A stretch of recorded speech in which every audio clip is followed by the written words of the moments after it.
What if I were to suggest that you play a key role in the awakening world? And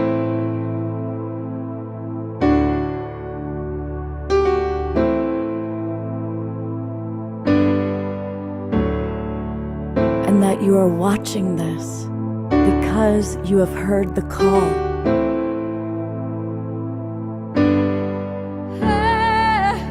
We can start right now by opening our hearts and minds.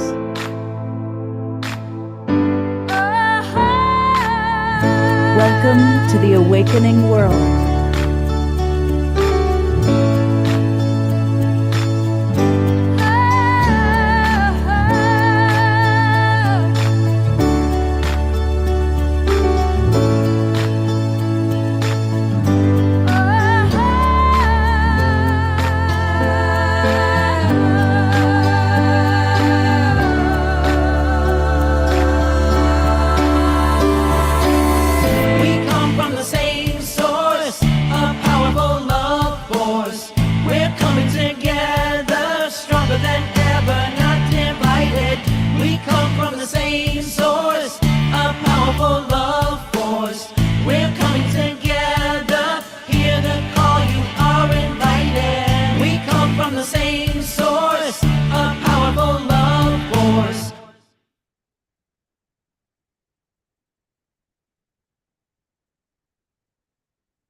Good evening, everybody. I am Love Coach Scott Katamas, and welcome to the Global Peace Tribe, the Awakening World, our Saturday night show.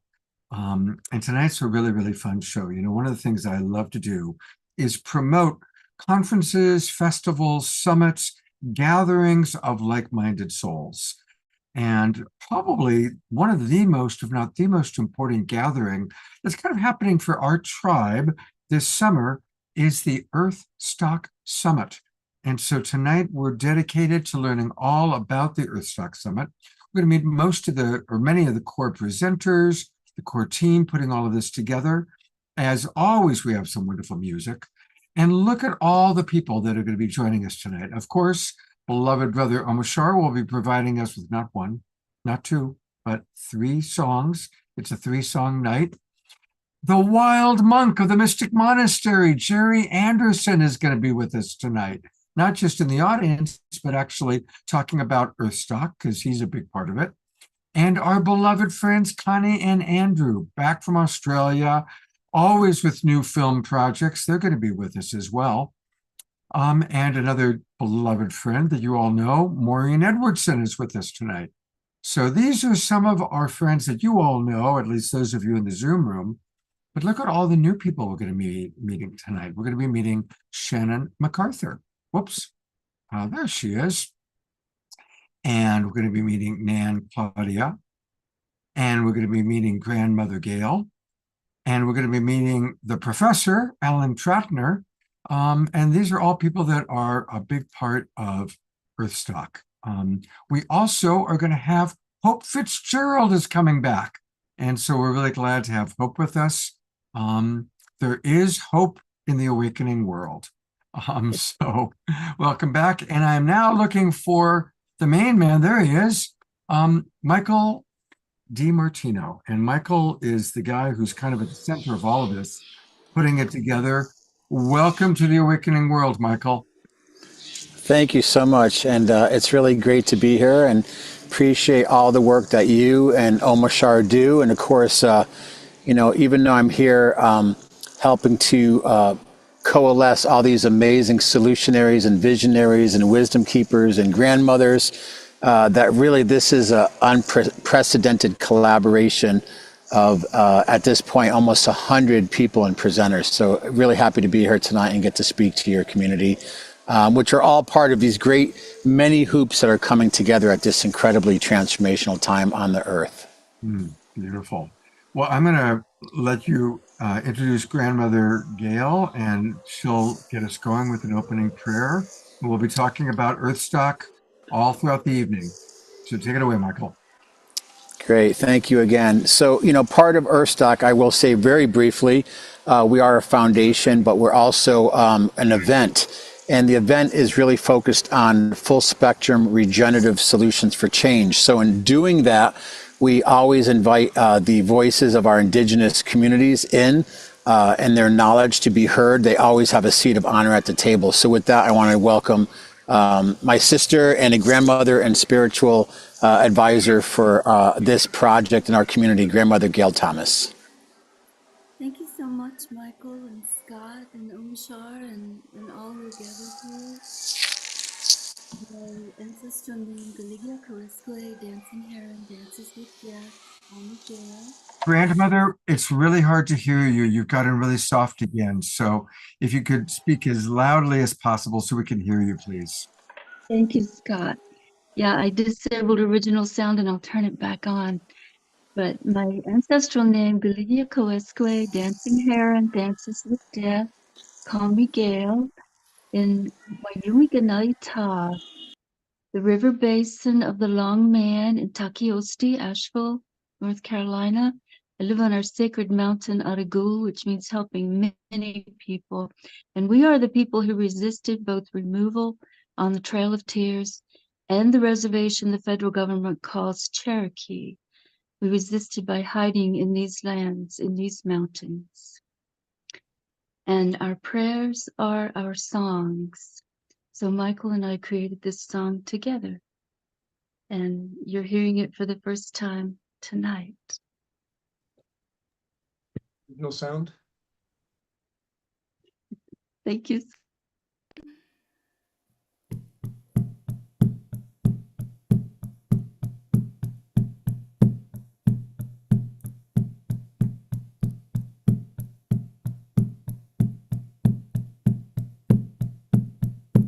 All about connecting, spirit to spirit feeling, commune with nature, feel your body and your soul.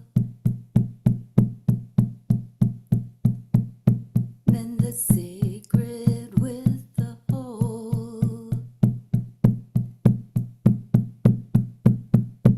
Learn traditional knowledge.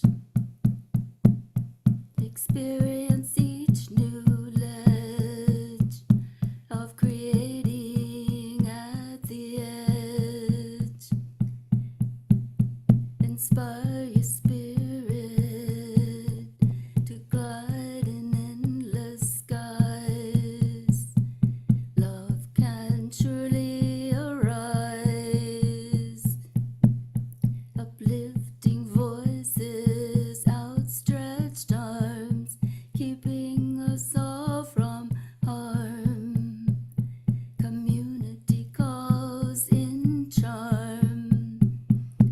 Gather with nature, beauty inside. Harmony singing in the night. Walking together, hand in hand. In balance we stand with this land. Rivers flow with ancient grace. Whisper secrets in this sacred place. Footsteps blend with nature's song. EARTHSTOCK is where we all belong. Sun and moon show the way. Fire and water invite us to play. Together in each new day. Many nations share insight. Stars light up the night. Youth and elders take new flight. Teaching, learning, skills and wisdom. Creating worlds to come. Integrating as we hum.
Let's all give grandmother a big twinkle. I'm going to go to gallery view for a moment. Beautiful, beautiful. Grandmother, I pulled up your website, and I would love for you to tell us about Dream Story Magic. Oh, thank you. Thank you so much, Scott, for doing that. I'm trained in classic Jungian depth psychology. I'm a specialist, and I work with dreams because they connect us with the soul. Actually, my songs come to me in dreams. I hear them in the dream, and I sleep with the recorder under my pillow, and I can turn it on without opening my eyes and record the song directly from the dream. And then I have to do the work. I have to bring it into production. I have to finish it. Sometimes it gives me the hook. Sometimes it gives me the chorus. Sometimes it gives me the whole song. And it keeps waking me up. It gives me 2 lines at a time. So I help others find their song and find their voice using Jungian dream work in this way as well. So thank you, Scott. It's fascinating. You know, you're in good company. Bob Dylan, also, all of his songs come through. I saw an interview and someone said, "How do you write so many songs?" He said, "Oh, I don't write them. I just write them down." And then he explained that same thing very much. He goes to bed, it comes in the dream time, and he writes it down. So that's clearly your beautiful spirit for channel, a very beautiful channel for spirit to flow through. And again, a reminder for all of our friends watching on Facebook, you can find her by going to dreamstorymagic.blogspot.com. dreamstorymagic.blogspot.com. And there's some really beautiful things here. I just discovered this when I met her a few minutes ago. So I'm looking forward to exploring all of these beautiful offerings that you're providing for us. Thank you so much. Thank you, Scott. I also do the transformation dance, which Michael and I have created 4 songs for the elements that will be leading dances in ritual transformation for during the summit. Beautiful. A lot of comments are coming in, by the way. Pam writes, "Thank you, grandmother. Your song was heart-opening and connecting." Eleanor Joy writes, "I appreciate Jungian dream work." George says, "That was awesome." Dr. Laura says, "Thank you, grandmother Gail. That was beautiful." Karen S. points out that she also writes songs that come to her in the dream time. So thank you very much, Gail, for getting us off to such a beautiful start. Thank you, Scott and Michael. Well, another beloved of the Global Peace Tribe is with us, but she's with us in, I think, a different, if you will, a different persona, and that is our dear friend Dana Tomasino. And of course, many of you met Dana at the Los Angeles Global Peace Tribe retreat that we had about a year ago. And there she is as a beautiful mermaid who has a beautiful kind of next experience for us to have. Welcome, Dana. Aloha, everyone. Scott, I had a little problem with my computer freezing up just before the show started, and I'm hoping you can hear me okay. I had to come back in the Zoom room. Can you hear me okay? We can I know hear my you. image doesn't look so fluid. Your video is choppy, but your audio is just fine. Okay. Well, aloha, everyone. I'm coming to you tonight as my sea siren Lemurian mermaid essence. This is an aspect of who I am. And I feel that a lot of the work that I've been doing in sacred sound originates from my time in ancient Lemuria. So tonight I wanted to offer something I call an ocean cleanse. So it's going to be a little meditation and a sacred sound infusion. So let's go ahead and focus our attention on our heart.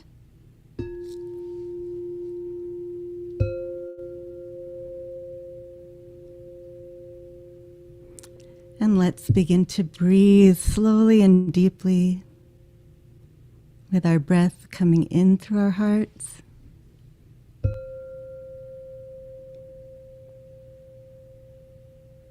and going out through the heart.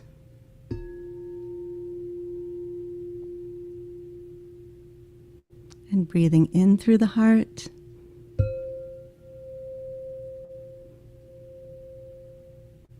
and breathing out.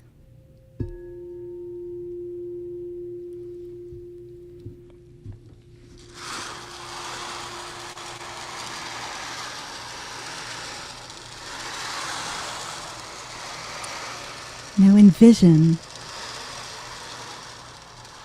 that you are floating in a vast ocean.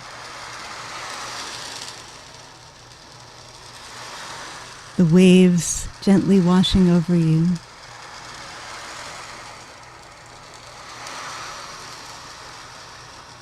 This is an ocean, a higher dimensional ocean of liquid light.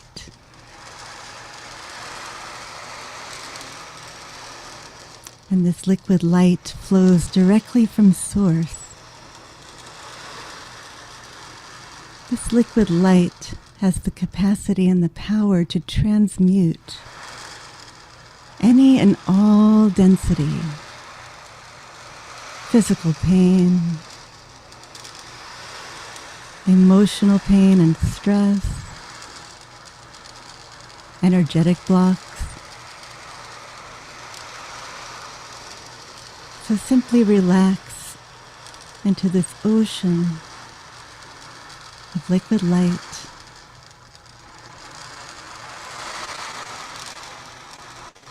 Allowing the waves of divine light to gently cleanse your entire beingness,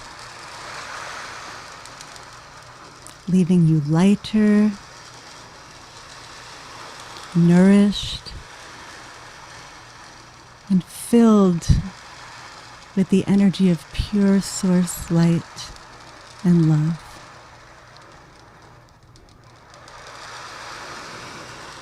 And allow this sacred sound to infuse your beingness and to assist in cleansing and transmuting all that you wish to release from the physical, mental, emotional, and energetic levels.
Thank you so much, Dana.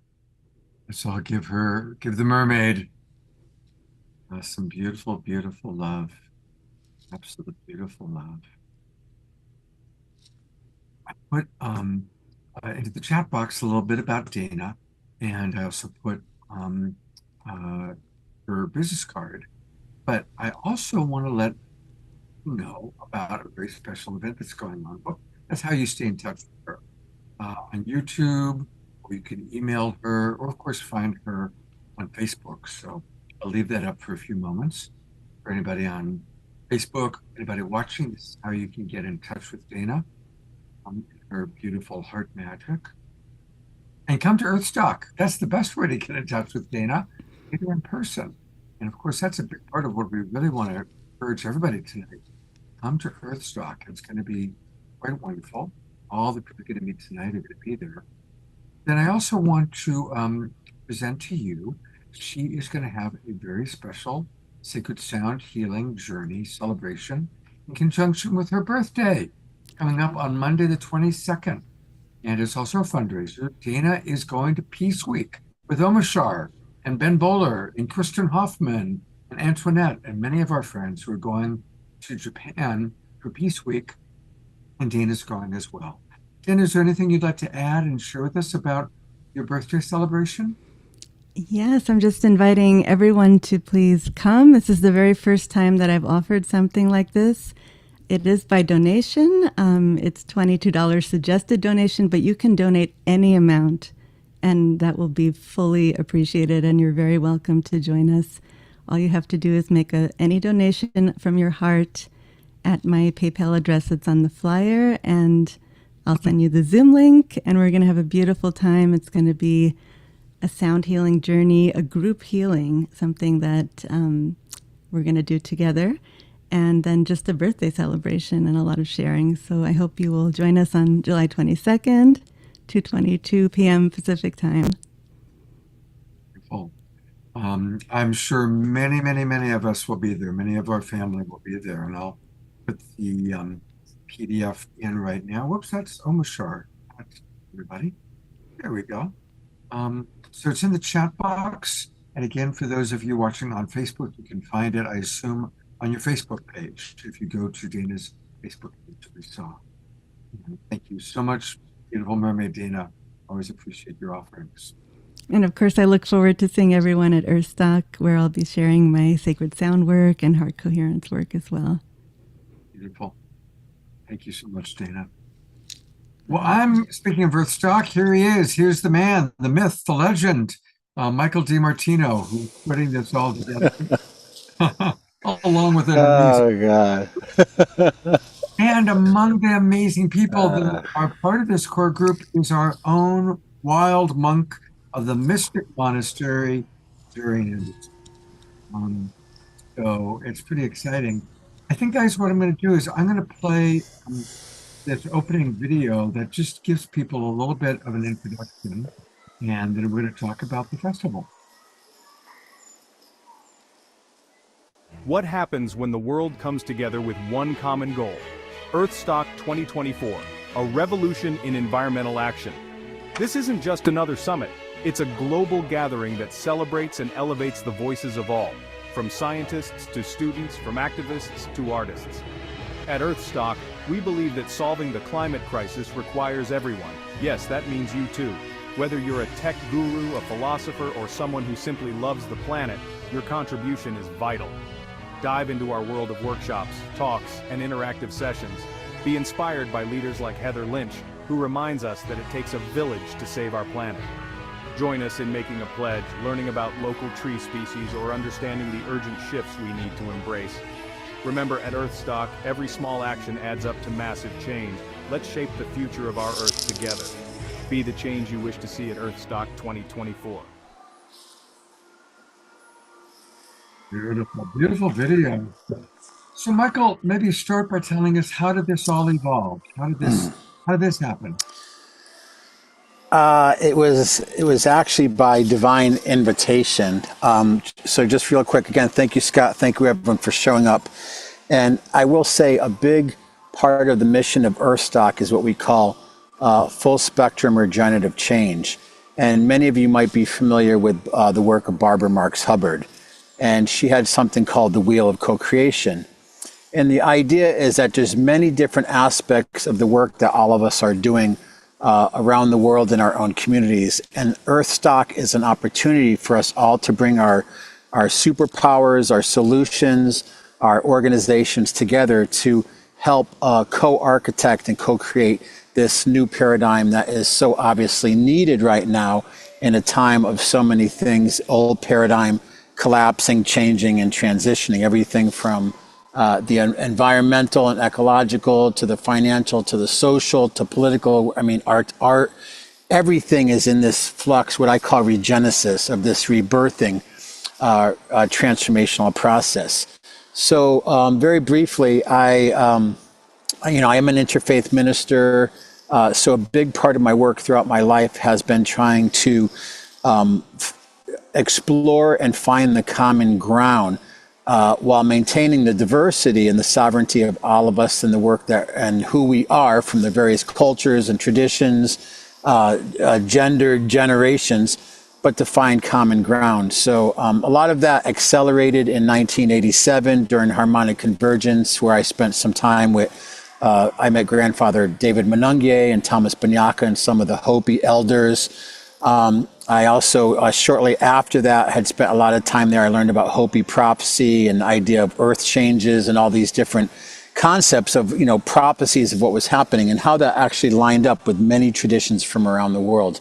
So in '92, I attended the Earth Summit. I had an opportunity to participate in that event, and everyone was there. Everyone from the Dalai Lama to people who were working very intensively around sustainable development with the United Nations.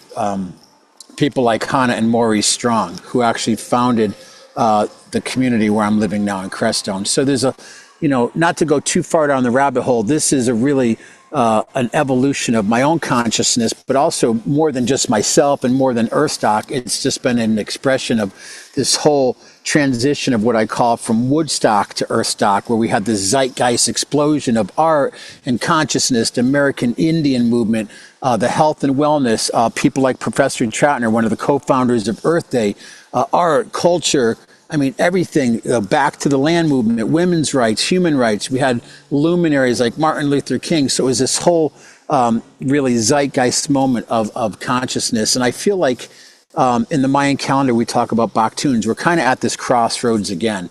So with 87, the Harmonic Convergence and some of the Hopi prophecies, people I worked with, the Parliament of World Religions, the Earth Summit, we actually ended up creating our first large event, which was called World Unity Festival in '94.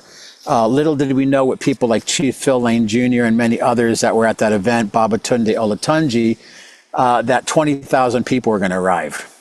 So through that whole unity gathering, which was also coinciding with the birth of Miracle, the first of now many white buffaloes that was born, it was very obvious that so many people are needing and hungry for this idea of unity and collaboration. So here we are years later, and we seem to live in such a divisive world in many ways. So the idea of finding common ground, but also bringing our hoops, bringing our knowledge, bringing our superpowers, our solutions together. Again, whether we work with arts and culture, spiritual work with people, whether we work with renewable energy or agriculture, or we work with water, whether we work with health and wellness or media, that we're at this zeitgeist of this incredible transformation, but inviting people, and sometimes, maybe a musician is in a total different universe than someone who works with green technology, who's doing things around solar or wind power or regenerative agriculture. But the idea is bringing all of these elements together during the 7 days of the EARTHSTOCK Summit. I will say, after doing many large events, including in '99, the event at the 2-day event at the Great Pyramids of Egypt, and we did an event in 2005. It was the Imagine Peace Festival with the World Peace and Prayer Society in upstate New York, along with the International Day of Peace in September, and a global gathering for the ending of a Mayan calendar in Chichen Itza, Mexico. I find it really important now, especially since the pandemic, and we've all had an opportunity to kind of reevaluate ourselves and our priorities in the world as we come out of this chrysalis of this time. Like, how do we get people to connect and come together? So it's a very small, very intentional summit. We have a capacity potentially up to 400 people in Crestone, Colorado, which has its own attributes as kind of a global place of vision questing and healing and an intentional community, green building. But also, we're going to be broadcasting the event. So the question is, new paradigm, new earth, new humanity. What's new? What are we bringing forward? And most importantly, which is the essence of this event, how do we weave together harmoniously and become a symphony of transformation, all of us, again, utilizing our superpower or skills? Beautiful. That's a good question. It's a really good question. I'm going to bring up our beloved, the wild monk of the Mystic Monastery. Jerry, what's attracted you to this? You have a lot of options of course, you've got 10,000 acres of Puerto Rico you could be at any time, and you've got your home in Pennsylvania. What drew you to decide that you're going to be a part of EARTHSTOCK? Well, I've been working with Michael now for quite a few months, and he's very humble of how he is working and making all this happen. Along with, for a very long time, he's been working with Chief Phil Lang, who the whole Awakening World are very familiar with. And Crestone is a very unique place. It's a very high desert. I think it's the second highest desert in the world. It has a sand dunes there that's 700 feet high. Can you imagine, in the middle of Colorado?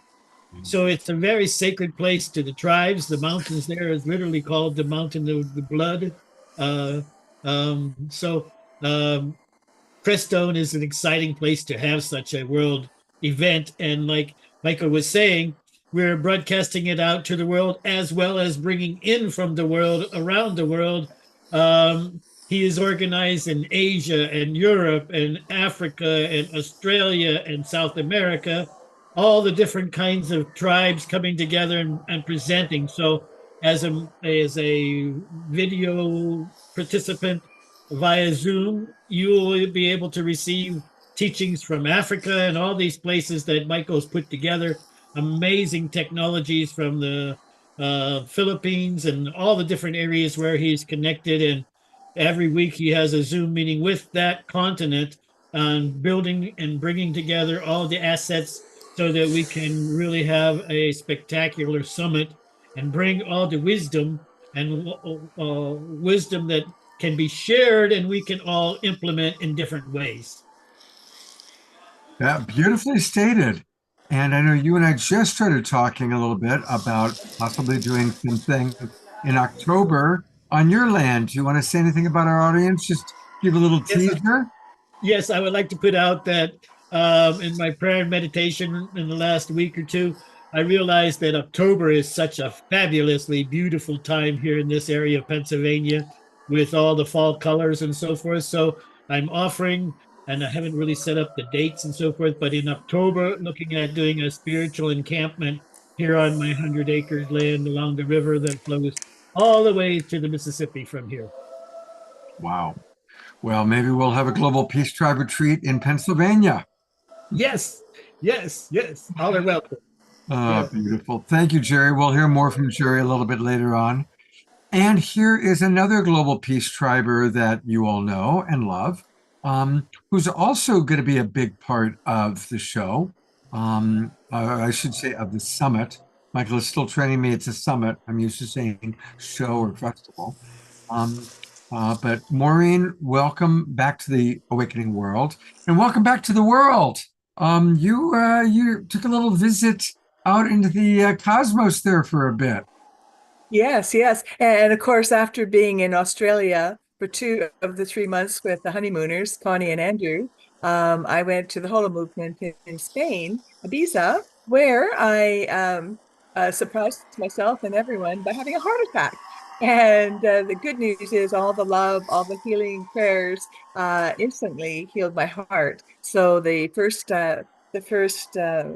artery was 100% blocked, and the second one was 70. And when they went to have a look at the second one, a couple of days later, they couldn't find any blockages. It was totally gone. And so the second surgery was just 3 weeks ago, 3.5 weeks ago. And I've been home about 3 weeks from Spain, and I'm vibrantly alive, ready for my second 75 years to start on July the 9th. I mean, can you believe that this woman had a heart attack Uh, a month ago? I mean, Michael, it's outrageous. it's incredible, and it's so tied into the work that she does around heart and coherence, and everything that's weaving together. And I will say a big part of my communications with Maureen and these weekly meetings is just about deep listening to what he wants to emerge from the field. I think most of the people here with their superpowers are, as we come together, are just doing a lot of listening of how we can be more effective. And of course, communication is important, but we also have to take that communication, whether it's from nature, our subconscious, our ancestors, whatever people connect with, and we have to put this into action. It's this whole thing of now is the time and we are the ones. Beautiful. And share with us what Maureen's role with the festival is. And of course, Maureen, whatever you want to share. Well, I'll just say briefly, there's a lot of moving parts. I will say every day at the event, we don't even start in Crestone till 1 p.m. We go till 6 p.m. It's not an all-day inside event. Actually, more than half of the event is outside in Crestone. We're going to be doing things like a regenerative agriculture, natural building. There's going to be elements of our wisdom keepers and grandmother councils doing ceremonial things. Of course, we're going to have edutainment and music to inspire people. But really what we're finding is a lot of people are coming open to building this hoop, weaving our hoops together to see how we can be more effective. So Maureen really helps, as well as Dana, who does a lot of work with coherence, is getting people to drop in and be able to do deep listening and to feel like, we all come with our ideas and our expectations. But again, sometimes, and I definitely am a living testimonial of this, we can be in our own way by being too full of things. So how do we become empty and coherent and listen? And Maureen has such a gift in this area. Mm-hmm. Beautiful. Well, let's have an experience of that gift. What would you like to share with our audience tonight, Maureen? Well, I will be doing daily events on each theme for EARTHSTOCK, and maybe Michael can put up what the daily themes are from Monday through Sunday. And I would love to share, as always, when I have the opportunity, a nutshell version from the nut here of the magic that we all have within us to activate, to clear the way, neutralize the static, so that we can fall very quickly, very profound and deeply into presence and our core greatest self, that then allows us the automatic, organic expression of our greatest self and automatically activates our gifts as solutionaries and evolutionaries that then can show up and contribute our golden threads and weave them together in ultimate harmony and alignment. So it's a really, very, really cool protocol that many of you have experienced. And I'll just take you through the brief version. And for the long version, you're just going to have to come to Crestone. All right. So we start with the breath. So just breathing in that love, that light, that spirit that we are, and simultaneously just saying yes and thank you to all of the spiritual team that we have at our sides, all fully surrounding us. Yes and thank you to remembering who we are as infinite beings of spirit. And then just remembering or learning, if you don't know already, that the body is a magical machine. I can tell you that for sure. And the latest miracle and magic is my heart, which is all new, totally cleansed and cleared and reactivated, regenerated We have the power of our higher consciousness that is love for a full transformation. So let's just switch it on because it goes to sleep. We got to wake it up. So right together, 1, 2, 3, I'm going to say the word switch on body and let's just have a beautiful heavenly choir.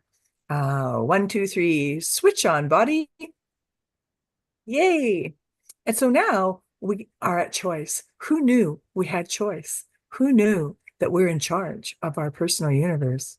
So let's just play and see what can happen. So let's now just open up to the potential that we can and play with the idea and give permission to clear any and all static, any old programs, old beliefs that, do this instead of this, and allowing everybody their own ways that come in and that oneness that is the unique diversity that we all have a piece of.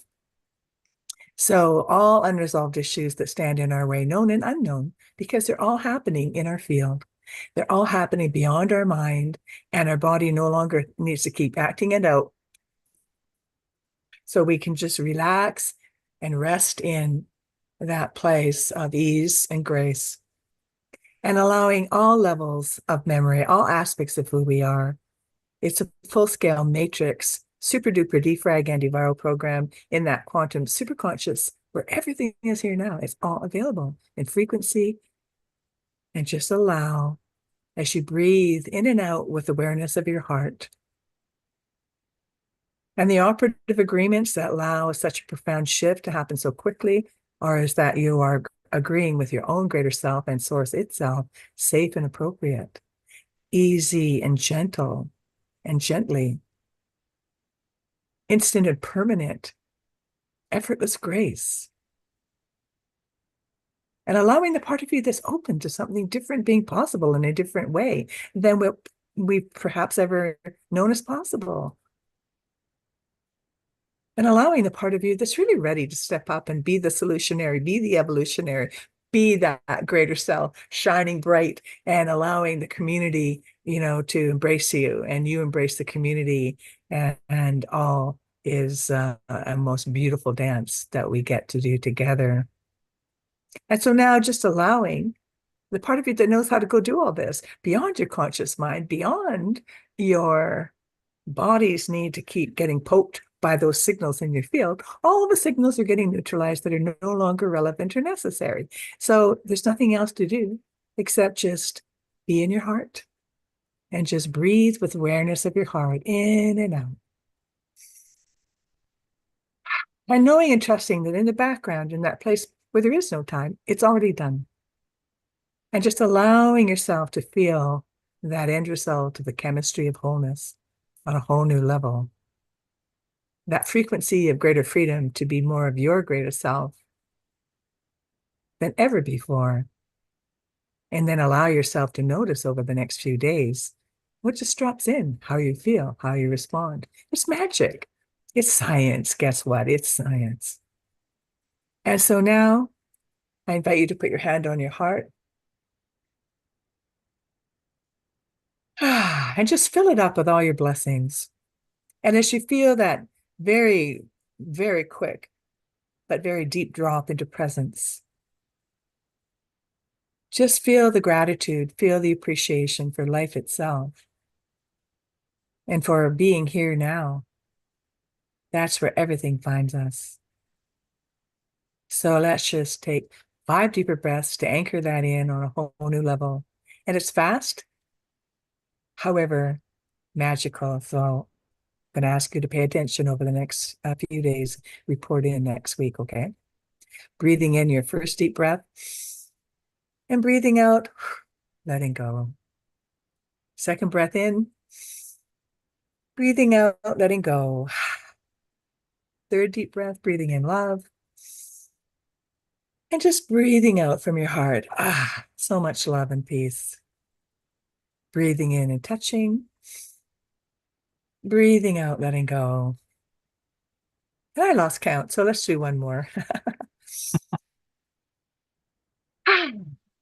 And twinkle for yourselves. Twinkle your higher self.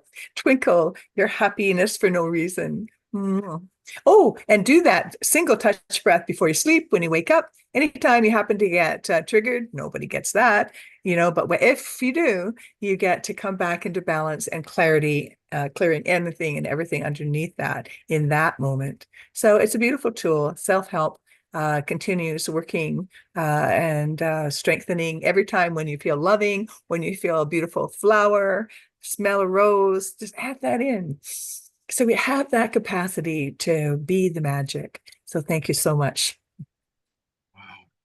Well, there's a reason for us all to be in Earthstock, to have Maureen leading every day something for us. Thank you. And for those who can't make it, I do want to take you to her website. For our viewers who don't know, tell us more about IRT, your inner resonance technology that you do.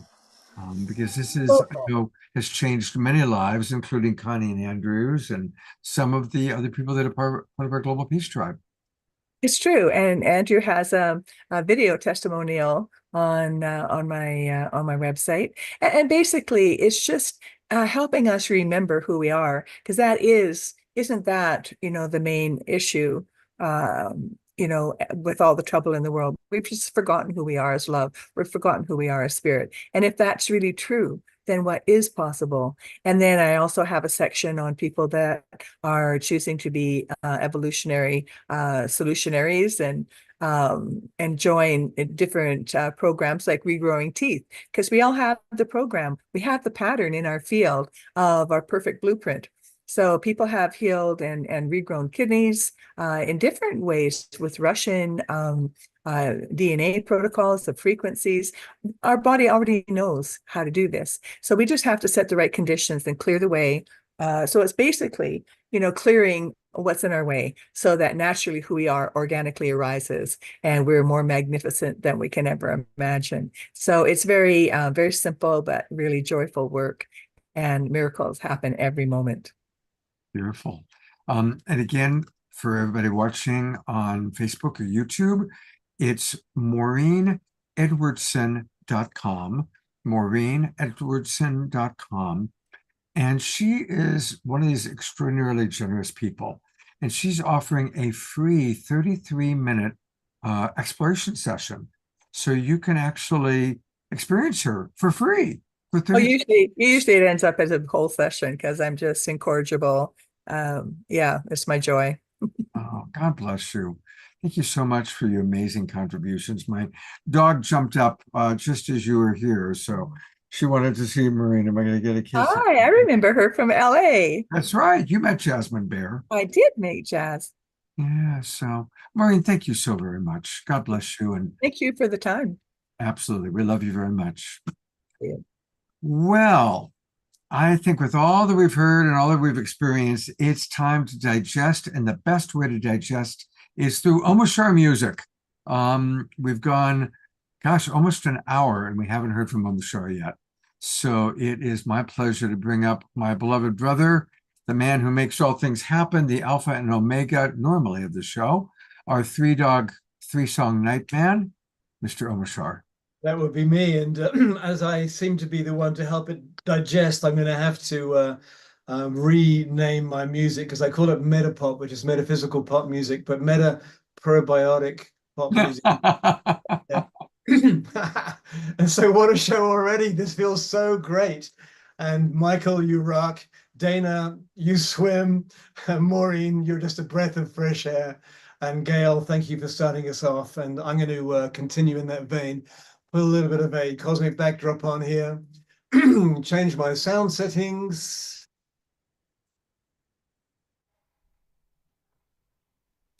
Here we go.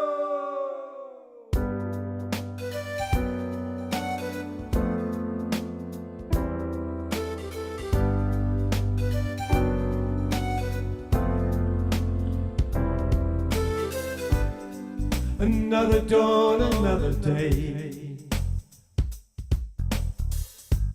Innocent child coming your way. I've been wondering about my life.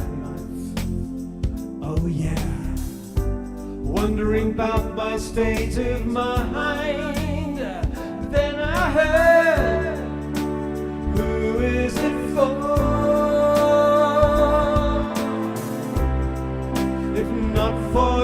yourself. How do you feel? And why do you cry, cry, cry, cry, cry?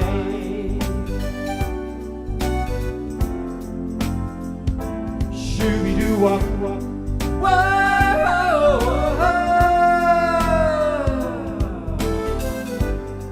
The sun is warming up my mind.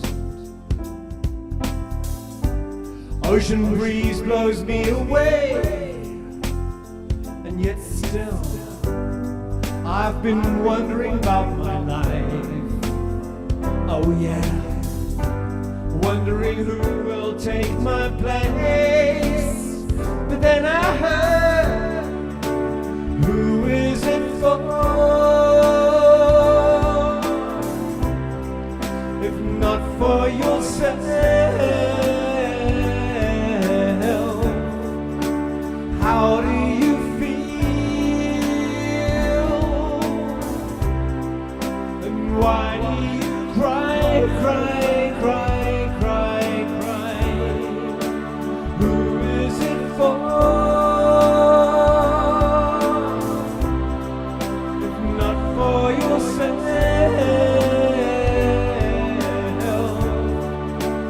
how do you feel? And why do you cry, cry, cry, cry, cry?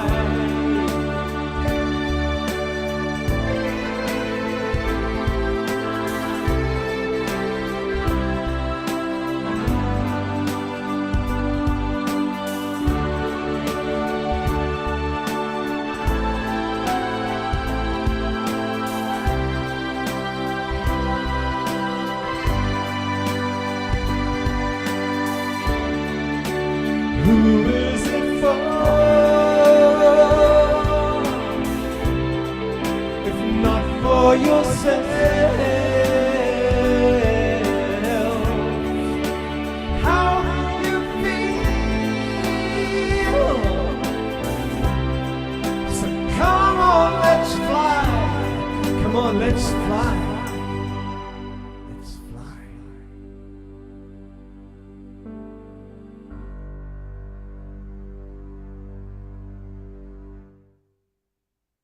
Let's all give a big, big, big, beautiful twinkle for Mashar. I love that song. And just it only it was because Another Dawn is about coming into each day as a child, innocent, free of all the shackles, everything that Maureen was leading us through, freeing ourselves from, and then this EARTHSTOCK summit is such a new seed. It's not a new seed, but it is a new seed, and it just became rather obvious that I should bring this song in for this show tonight. So thank you. well, now I'm curious to see what other two tunes you're going to bless us with a little bit later on in the show. Yeah, me too. See you in a bit, brother. All right, Michael, turn your camera on, buddy. There you are. You are going to introduce us to a very extraordinary man, the professor. Absolutely. We're not talking about the one from Gilligan's Island, although he does live on an island. So, and wow, thank you, Omashar. Like, I have to say, I had my mic off. Obviously, I'm here in the park in Nevada City, Nevada. Actually, we call it Nirvana City, which is a city of light by Edgar Cayce. He talked about these places. And as you were playing, in the distance, there's a sporting game going on. And it was just massive crowds of people cheering and yelling. And it was just like such a amazing synchronized crescendo of like ecstatic energy. So thank you so much. That was incredible. You rock, Michael, because that is exactly how I've experienced it sometimes, even though it seems like a separately happening game. It's really the whole symphony. If you listen to it all at once, it's a symphony, and here we are. And thanks for the cheers. I appreciate that. Absolutely. Thank you. So it's with great honor. I will say about 8-10 years ago, I had the honor to meet our next presenter, who's really become a mentor, Professor Alan Troutner. And I interviewed him in Sacramento at it was a big health and wellness expo focused on not only our personal health and wellness, but also on environmental wellness. And then years later, we circled back around and were reconnected through a friend, Tom Chavez, who was actually one of the original beatniks back in the 60s, and a writer and poet, and worked with Ferlinghetti. Again, Woodstock to Earthstock is this whole lineage of connectivity. But right before the pandemic, as things were kind of starting to shut down, we were planning a large event, and because of the mandates, we canceled a very large event that we were going to do. But we decided that the mission of this event, which is now being brought back out 4 years later, EARTHSTOCK, should be a nonprofit organization. So I want to thank and welcome a mentor of mine, a brilliant person, over 50 years of incredible work and commitment to the environment, and also one of the co-founders of Earth Day, live from Maui, Professor Alan Tratner. Thank you, Michael. Well, aloha from Maui. I'm in the middle of the Pacific Ocean on what Buckminster Fuller called Spaceship Earth. That's our only home, and we have messed it up quite a bit. I hope everyone can hear me. Are we clear? Yeah, we're good. 10 for 10, as they say.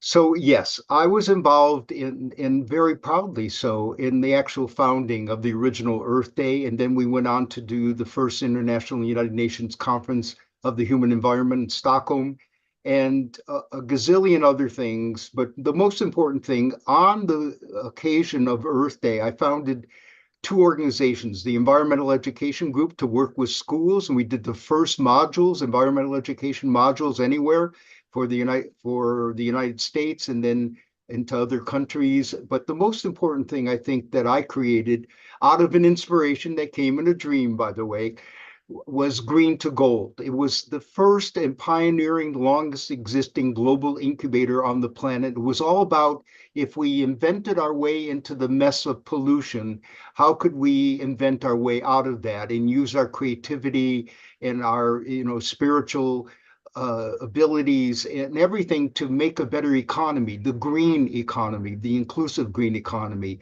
And that's what I've been about in my whole life. And we have an organization with 100,000 creative individuals, both inventors, entrepreneurs, innovators, business people, all the way to the nonprofits. And we're a novelty in incubation in the world, that we're a 501c3 nonprofit. And we've incubated more than 300 nonprofits that are all socially and environmentally responsible, such as Michael's EARTHSTOCK Foundation. So I'm really thrilled, having worked with him on all these different frontiers, to see this come together for the EARTHSTOCK Summit happening in August. And I'll be part of that in talking about what we're doing with Green to Gold and our transition to sustainability. The reason why I'm here on Maui, we were hit by that horrible disaster that everybody saw, Lahaina, a climate-driven disaster that incinerated a city and so many lives and so much property and business, and they haven't even begun to recover.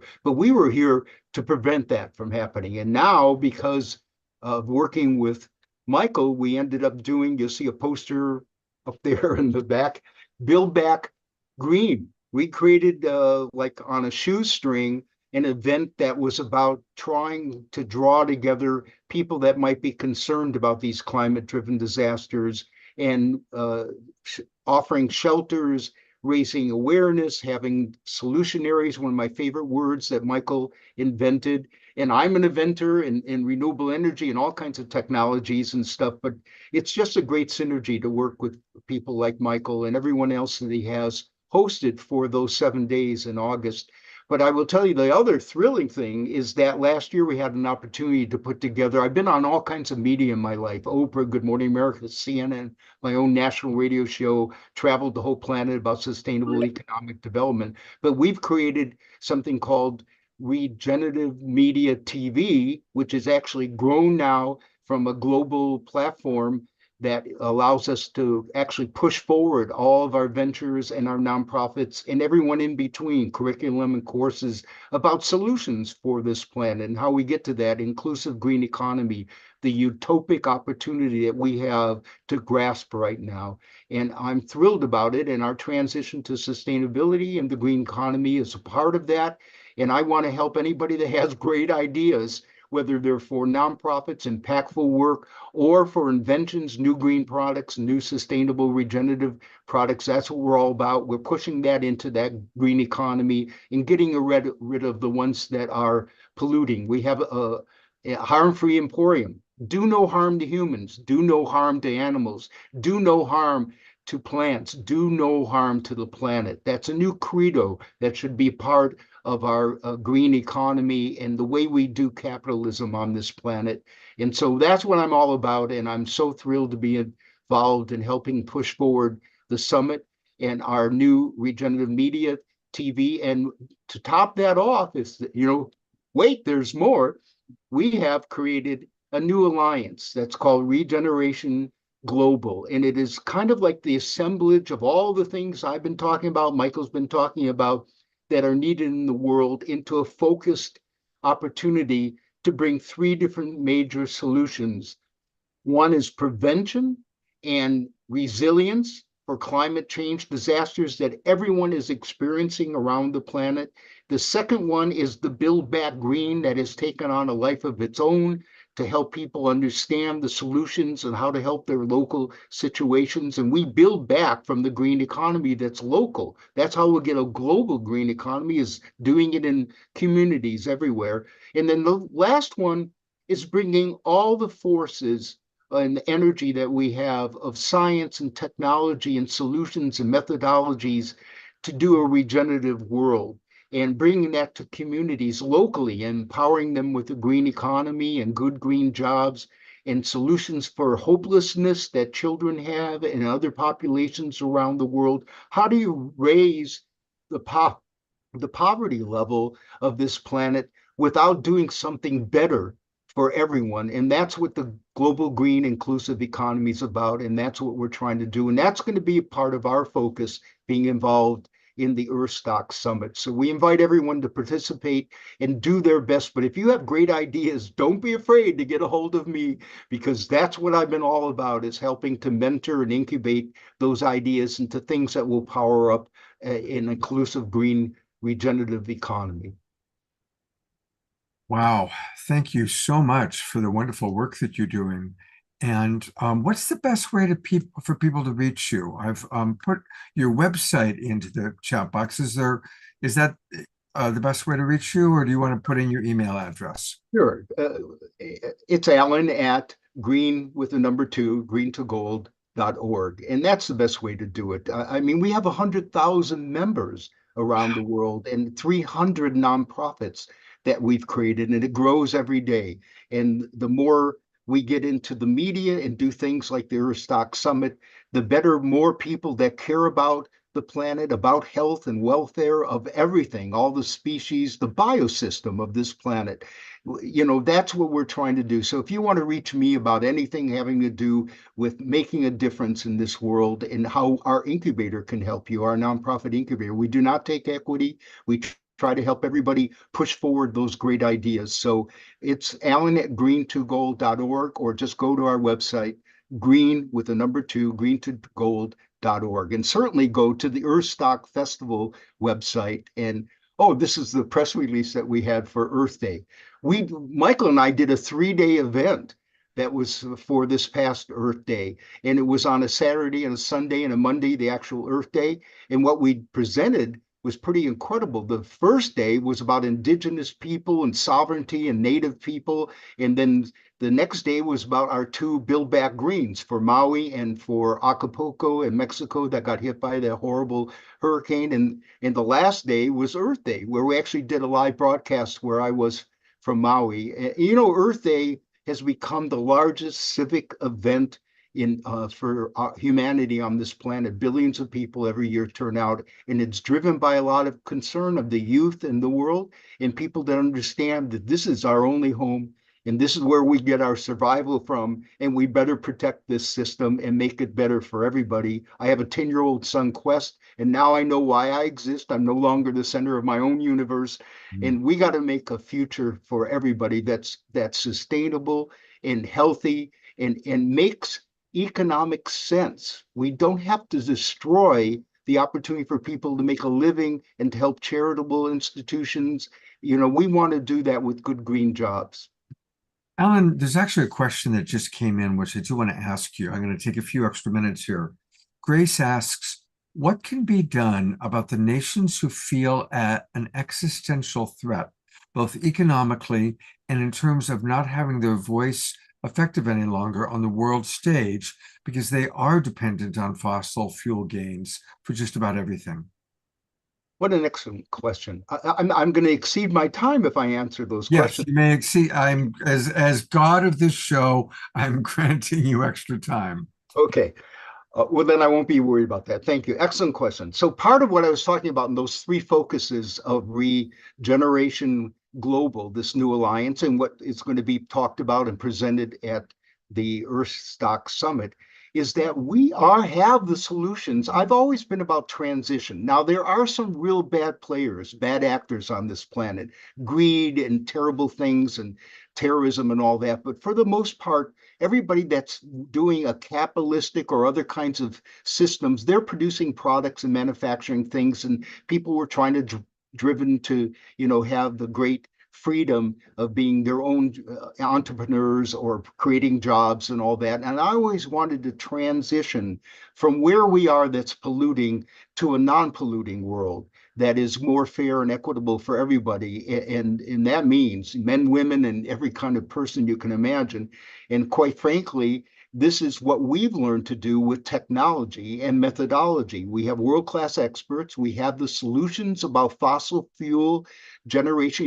In the islands, I just addressed 28 island nations a few weeks ago in Honolulu that came because they're concerned about the climate. They're the first people being impacted by seawater rise already, and they were concerned about climate change. What we bring is kind of like a whole cloth approach to it. How do you transition from your diesel generators that are making electricity from very powerful and expensive and polluting fossil fuels? How do you change while we're trying to make change? Well, that transition is what we're all about. So we have fuels, bio-based fuels that go into those diesel generators, and right away they're changing the whole level of pollution and energy generation. Then we slowly transition into what their budgets and their culture can accept, and working in harmony with them to go into solar and wind and geothermal and water power. They're surrounded by islands, and everyone has, we're blessed on this planet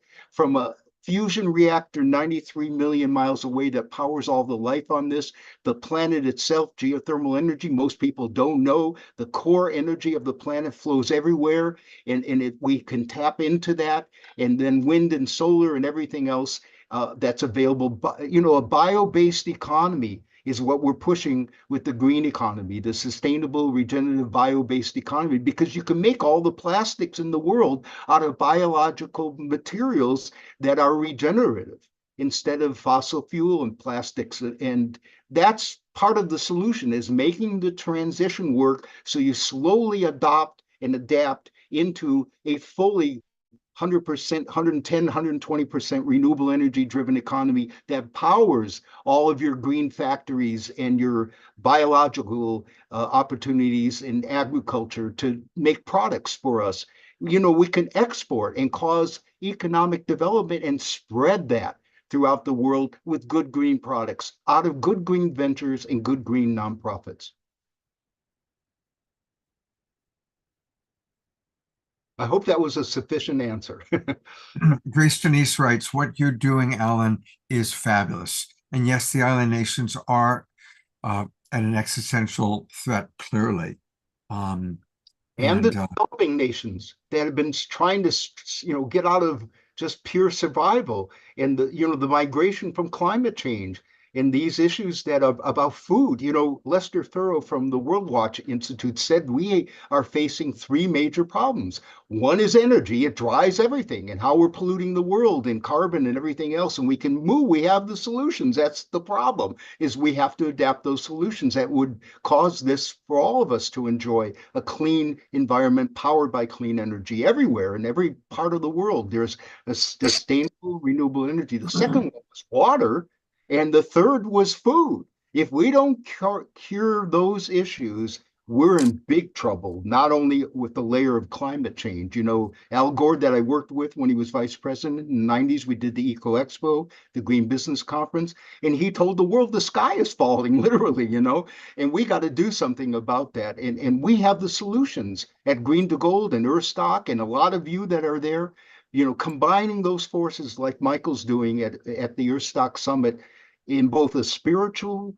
drive and understanding about health and well-being, but also how we can change through the transition to sustainability. We have the answers. We have the technology. We have the ways to make the inclusive green economy to the benefit of everybody on this planet and all the species that we share the planet with. Alan, you are very, very inspiring, and thank you for your lifelong work that you've done. I've brought Michael back onto the camera here, Michael. So any comments you want to mention, Michael, about his participation in the festival? Well, it's very interesting because when we start, and again, it's about deep listening right now. So, you know, Alan and I started to work together, and then one day we actually sat down to look at all the people we know, all the solutionaries, all the resources, all the global contacts. And it's like, wow, just the two of us, like if we could form an alliance and work coherently together, how successful. And then we said, well, let's put together this summit and invite other people from other hoops. Because I want to just say, it's not about just Alan and I, it's not about EARTHSTOCK, the event. It's about all the efforts, all the opportunities, all the way that people are awakening and being activated right now to come together to be the solutions for many of these issues. So when we started to have a communication, as EARTHSTOCK's evolving, the formulation of our Wisdom Keepers Council, which are many of people from Chief Phil Lane's group that I spent time with in Palenque that are here on this call. My relationship goes back to Phil to 30 years ago at World Unity in the White Buffalo. The people that Alan knows, I mean, the people that you know, Scott. So it's been this whole thing, being invited in by Chief Phil Lane, meeting Ben Bowler, who will be presenting, meeting John Raymer, who's going to be involved in the event. It's like, we can do this. So someone said the other day, they said, you're such an apocalyptimist. And I had to think about that for a minute. It's like, I could work with that. I'm very optimistic because, again, many of us, whether it's through arts, culture, spirituality, working with people, working with media, working with health, working with green technology, working with, I mean, even right now, we're looking at sovereignty, different models of governance, of how we can work together, the idea of traditional knowledge and sitting in council.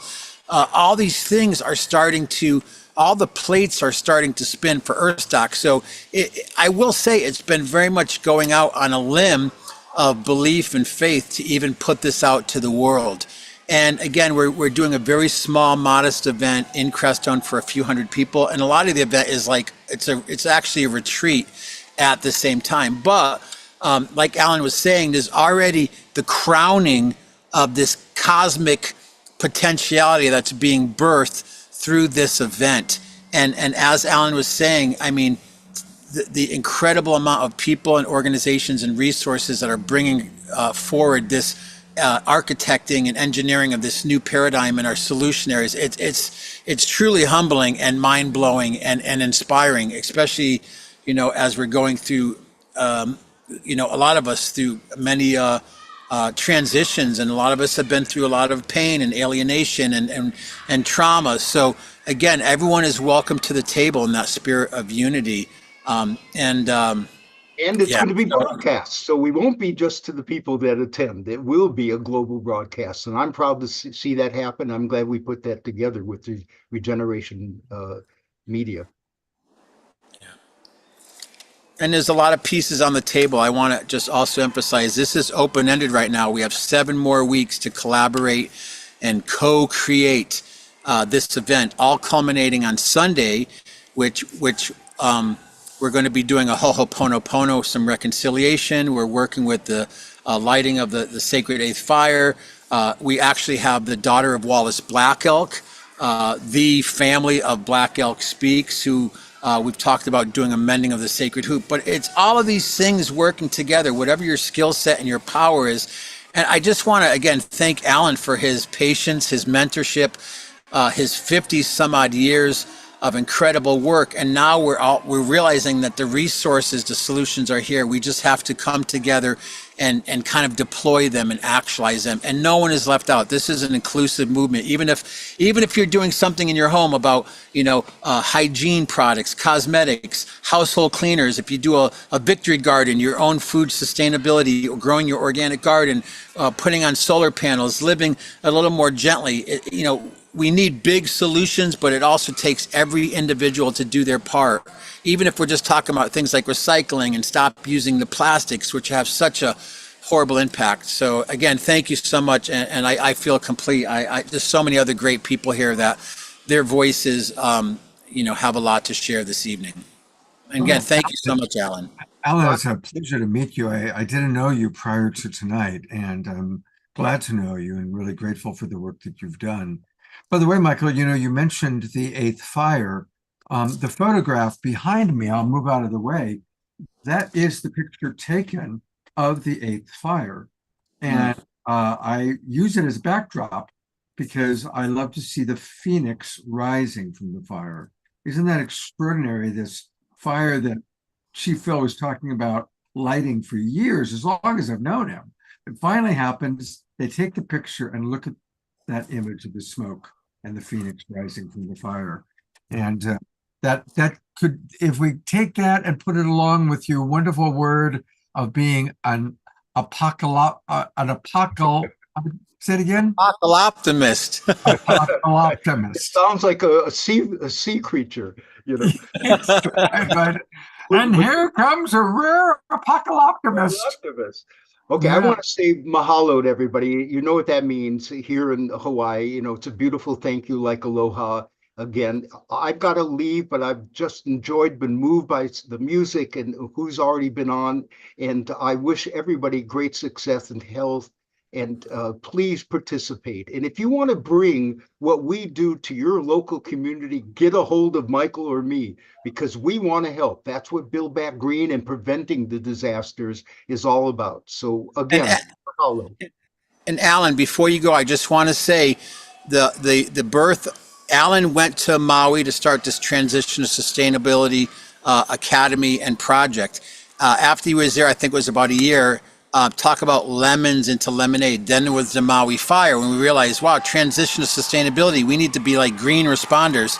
So at that point, 5,000 gallons of compost tea was deployed to remediate the soil, emergency shelters, alternative energy for people. And I want to say they're not out of it yet. So, the fact that Alan is there on the ground, literally dealing with this every day is truly fascinating. So, he was kind of deployed in the situation. And what happened after that was the hurricane in Acapulco. And then we met Adriana Alvarez and Hector Benton and others. And now we're trying to work on a project there also.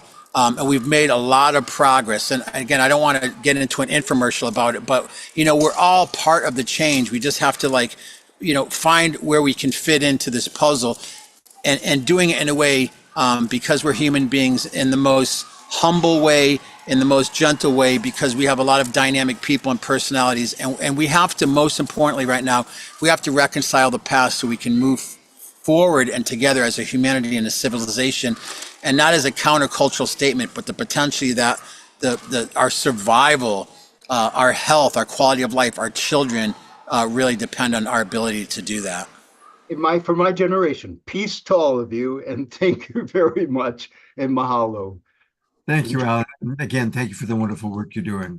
Thank you. All right.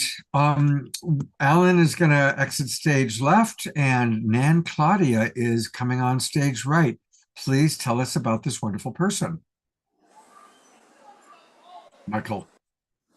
Oh, so I will say, part of the idea of creating this event and my history in doing events in the past, this has to be midwifed from the collective consciousness. So we talked about a grandmother's council, a wisdom keepers council, which has probably 10 or 12 people on it. But I want to say we're very honored and privileged because Nan Claudia actually wears both hats. She's initiated in Mayan tradition as a wisdom keeper, and she's also a grandmother, and she brings a lot of knowledge and also production skills. So she's a very multidimensional person, and I really love and appreciate her, and also her partner James Whitetree. So welcome, Nan Claudia.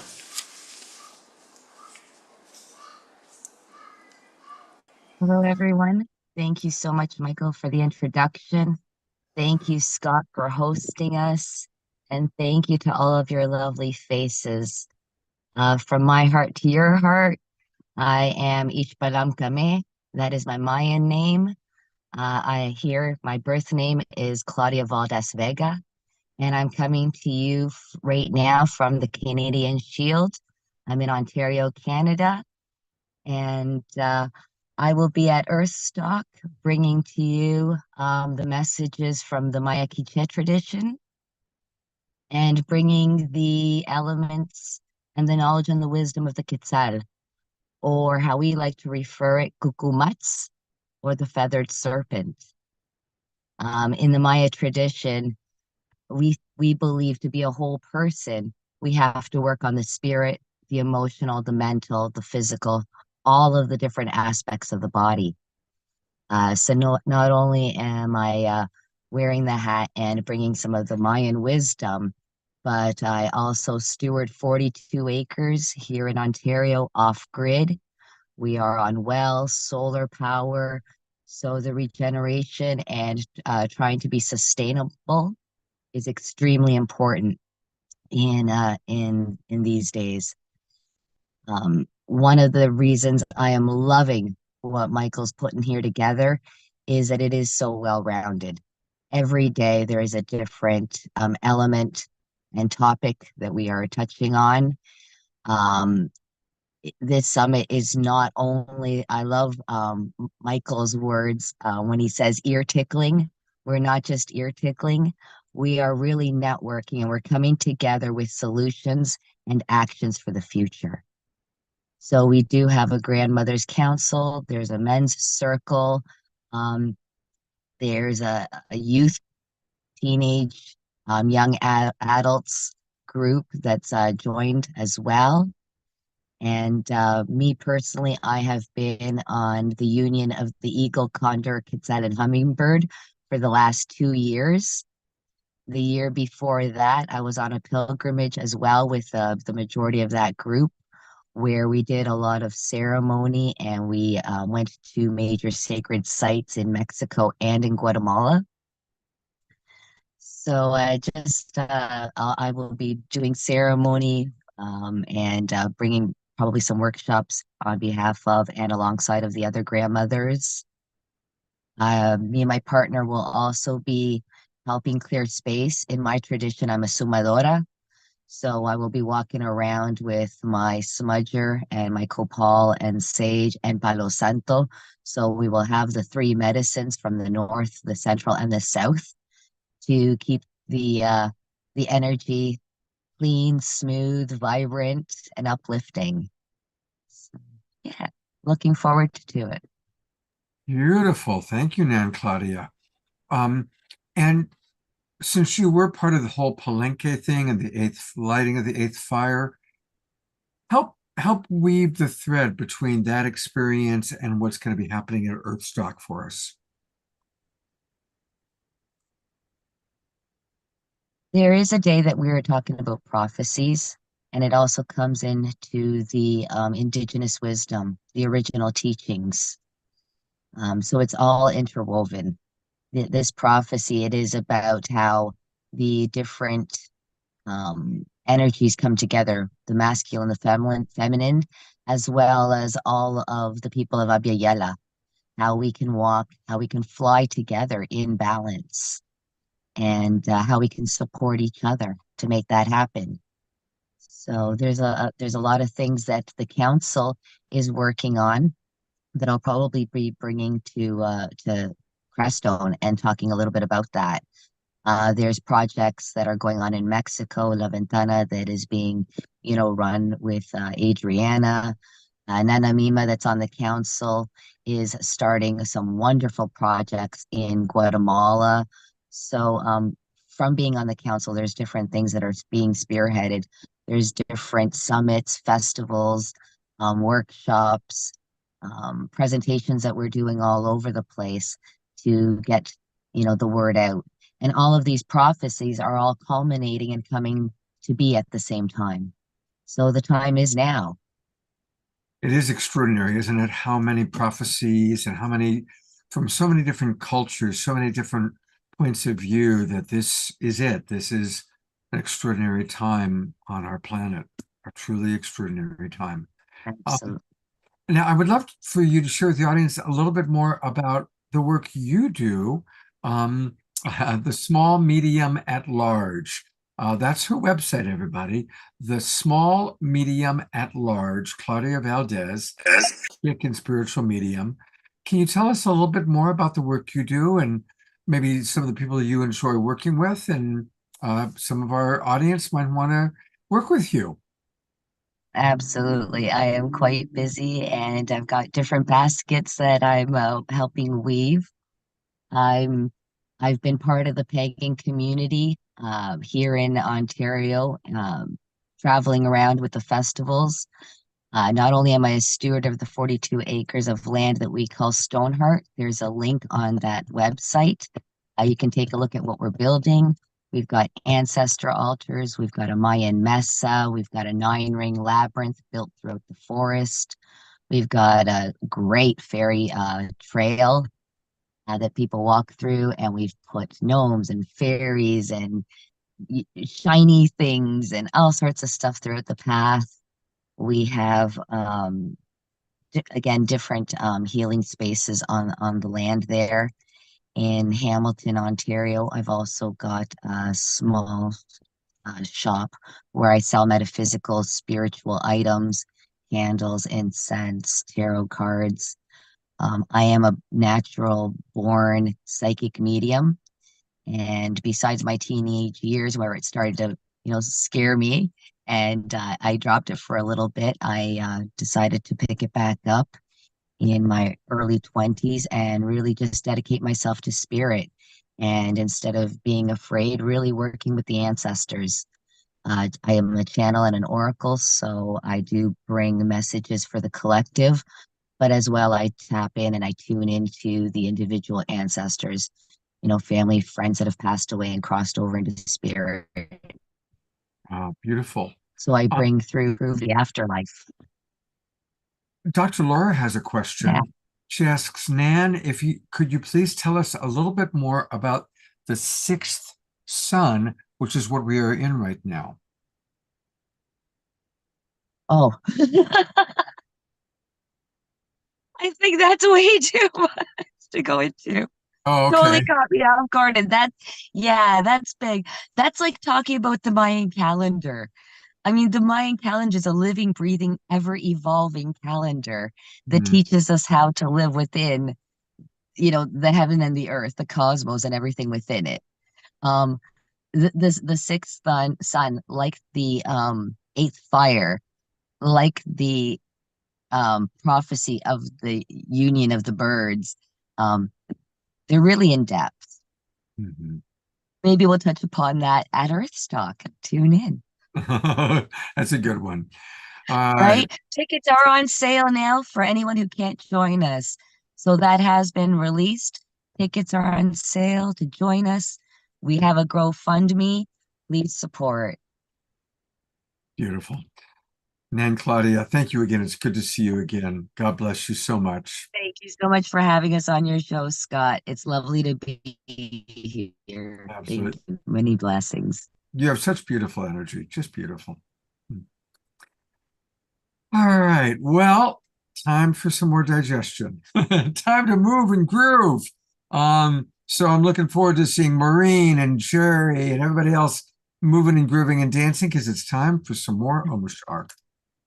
Yep, that would be me. And Nan, I agree. You have such amazing energy.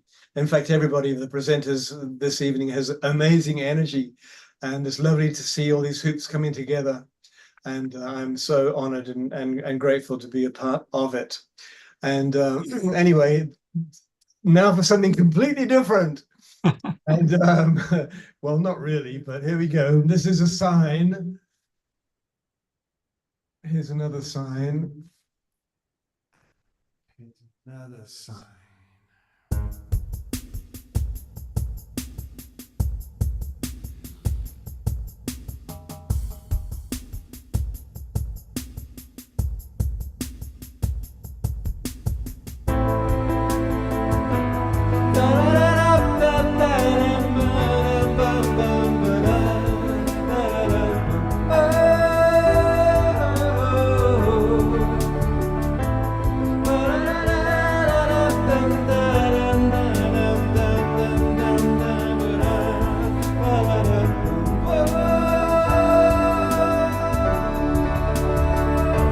Now we recognize we've been hypnotized. The spell is wearing off, and so now we rise with higher frequencies.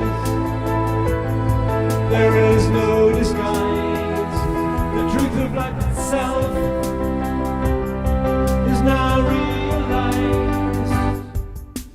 Love is reaching through the hearts of me and you. Our world is waking up to our different points of view.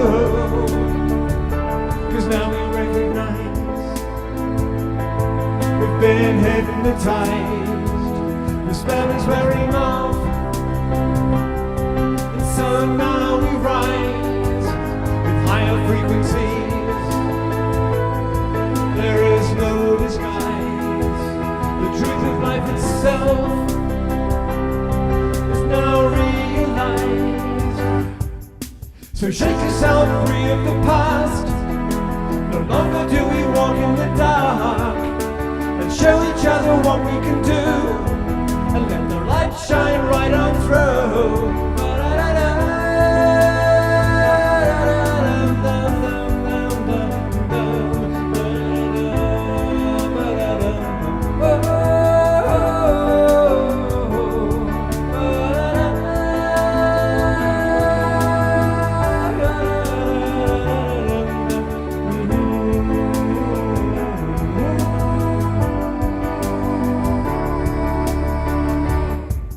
Let the good of humanity stay, and let the dross simply fade away, and let the mother return to us all, so that love can have her way.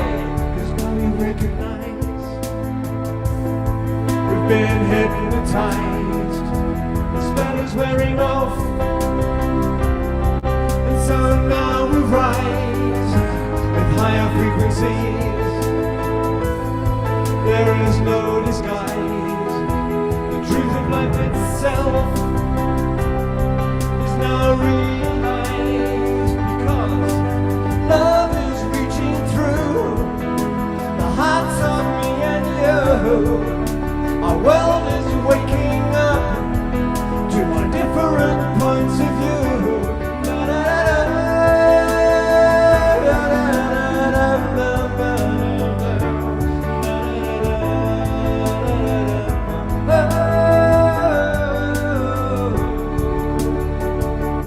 Now we recognize we've been hypnotized. The spell is wearing off, and so now we rise with higher frequencies. There is no disguise. The truth of life itself is now realized. So shake yourself free of the past. No longer do we walk in the dark.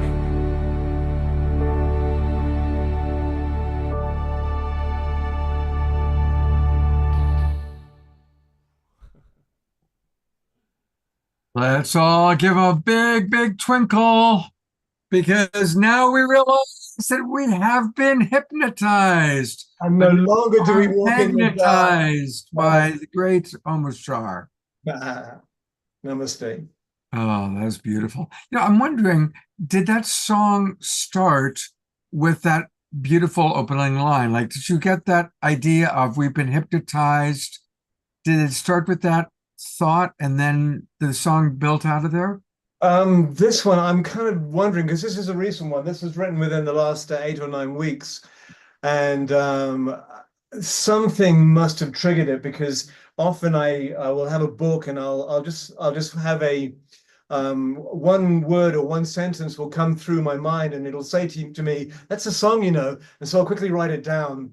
And so I think I wrote "hypnotized" there, and I probably put on one of my hypnotizing backgrounds and just dove in. And this one was rhythm oriented. And so I think it was this one here.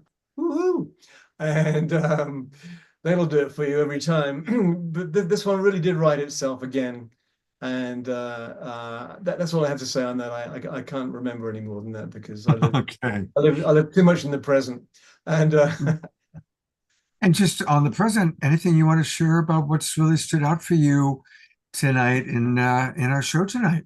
I'm just so impressed with all of the effort that is going in to educate us about all of the different activities in the world because they all feel so fruitful, so possible, and so happening. And the honor or the privilege of being amongst the show and amongst all of the people that are drawn to this show is that there are not just a handful of us, there are hundreds of groups around the world, thousands of groups, in fact, that are joining together and doing this kind of work. And you look globally, it's amazing. So there really is an uprising, and I really do feel that the tipping point has happened in that there are more focusing into the positive and the regenerative than is necessary for the entropy of the planet. I think we're good, but it's not a matter of saying we're good and going back and being on a hammock. It's we now have to fill our moccasins and walk them, and hand in hand with each other, because we found people that we can trust who are heart-centered, and that is such a blessing. Thank you so much, Omashar. As Margie just wrote, love listening to Omashar. He's like the fifth Beatle, only better. And Omashar, you're such a miracle. Maureen writes, Swami Vivekananda would say the great uprising. The great uprising, exactly. Swami Vivekananda, I know. We'll have to find him again sometime because he inserts some good irreverent. It is time to have the Swami back on the show. I agree with that. All right, ciao. All right. Well, we have another wonderful friend. Carol just wrote, I see so many of our global peace tribers in almost every meeting I'm in, Zoom rooms around the world. We are the ones we've been waiting for. And it's really true. Unity Earth, Soul Search, we're all kind of finding these ways to weave together. And our next guest, it's a good example of that. Our next guest is a wonderful woman named Hope Fitzgerald. Some of you saw her on the show previously when she was here collaborating with Gary Malkin. But then, lo and behold, she's also going to be presenting at EARTHSTOCK. And I thought any excuse to have Hope back on the show again, because both times you've been on before, Hope, I've always been very impressed with the wonderful work you're doing. For people who don't know or remember, she's a spiritual teacher, intuitive dowser and coach, healer, end-of-life midwife, and a certified neurofeedback practitioner.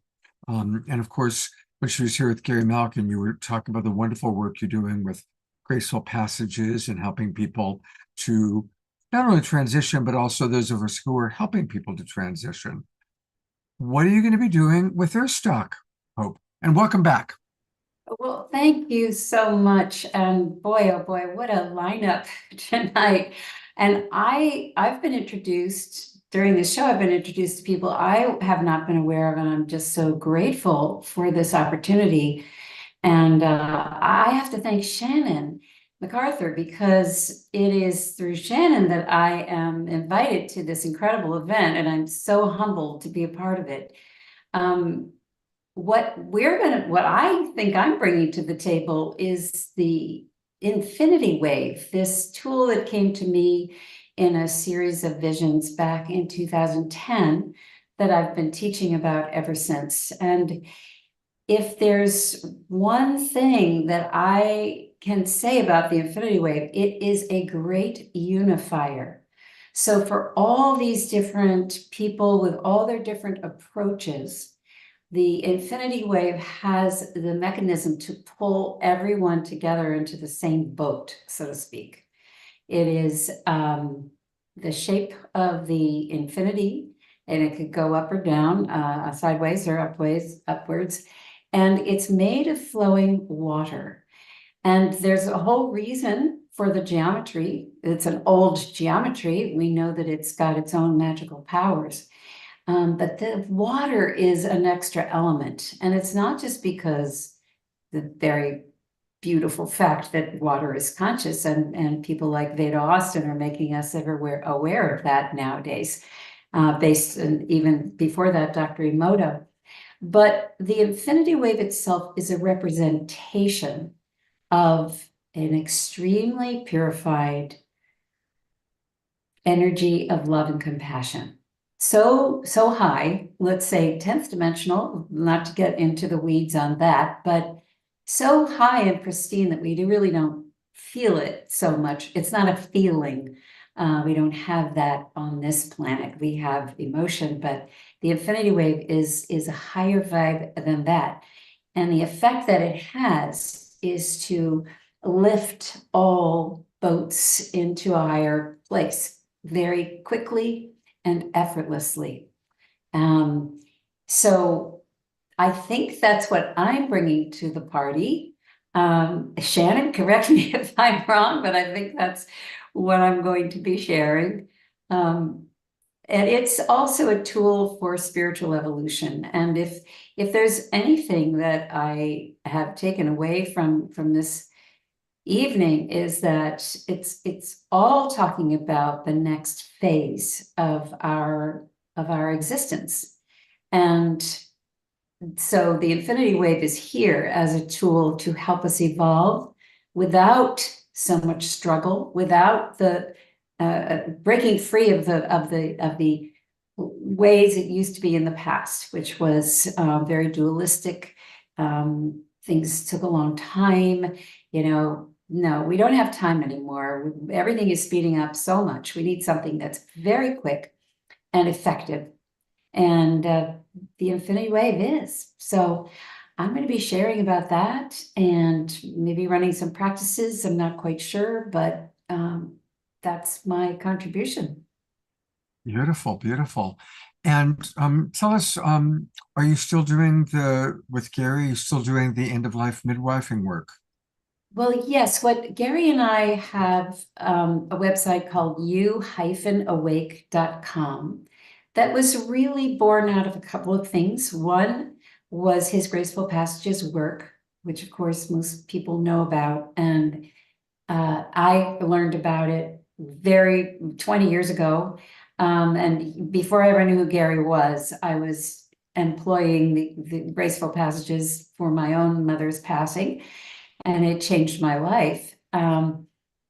So what we did was, Gary has wanted to do a workshop on Graceful Passages for all this time. And when we met and I introduced him to the infinity wave, we just said, okay, now's the time. So we put together a Graceful Passages workshop, which is really focusing more on grief literacy, how to move through grief. How to emerge out the other side. And we have a 4-step process for that. The other thing that happened was post 9/11, not 9/11, post the pandemic. I was noticing that everybody was sort of going about life, but in a kind of frozen state, not quite fully back in and in a vital state. So we put together this workshop called You Awake, Mastering the Art of Change, because so much change was happening so quickly, stacked one on top of the other. And most people, when that much change occurs, we tend to freeze. We stay in the cave, right? We don't want to go out because the big animal might be out there. It's scary. So we just cling.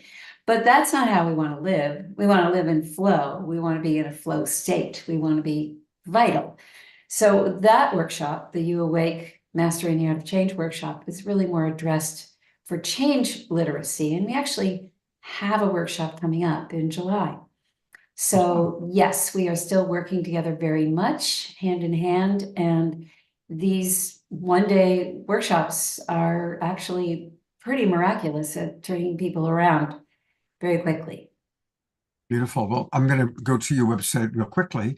I was able to find it while you were chatting, and it's a beautiful website, actually. I really like it. But let's share it with our audience. Here it is. And again, if you're interested in learning more about the work she's doing with Gary that she just described, you-awake.com. And look at these beautiful faces. That's where you can learn all about what they're doing. She mentioned courses, so here's where you can find out about the different courses. And here's the big event she was just talking about happening on July 20th. There she is. And that's Saturday, 9 a.m. to 3:30, 12 p.m. till 6 p.m. Eastern. And thank you so much, Hope, for being with us. Oh, it's such a pleasure. Thank you very much for having me. And thank you, Shannon, for inviting me to be with these incredible human beings. I'm very excited about it. I'm going to bring Shannon up real quick so you can see her. And hi, Shannon. Hello, Hope and Scott. This is very exciting. I'm so glad that we have this opportunity, Hope, to highlight you and your work. When you came to Humanity Rising was the first time that I got exposed to your work, and you introduced me to Veda Austin. Oh my gosh. And this, you have done amazing work. And I knew Gary Malkin because I was part of Peace Week last year, and I met him there, and I worked with him there, and he was delightful. And so you were his excuse for not working with me. Oh. Yeah. So when I met you, it was like, oh, well, of course. And so I'm really glad to know the other part of the story and what you have brought with the infinity wave. I now use in my meditations. That figure 8, that flow, going down to the earth and up to the source, and having them meet in the middle. Oh my gosh. And your voice is so beautiful.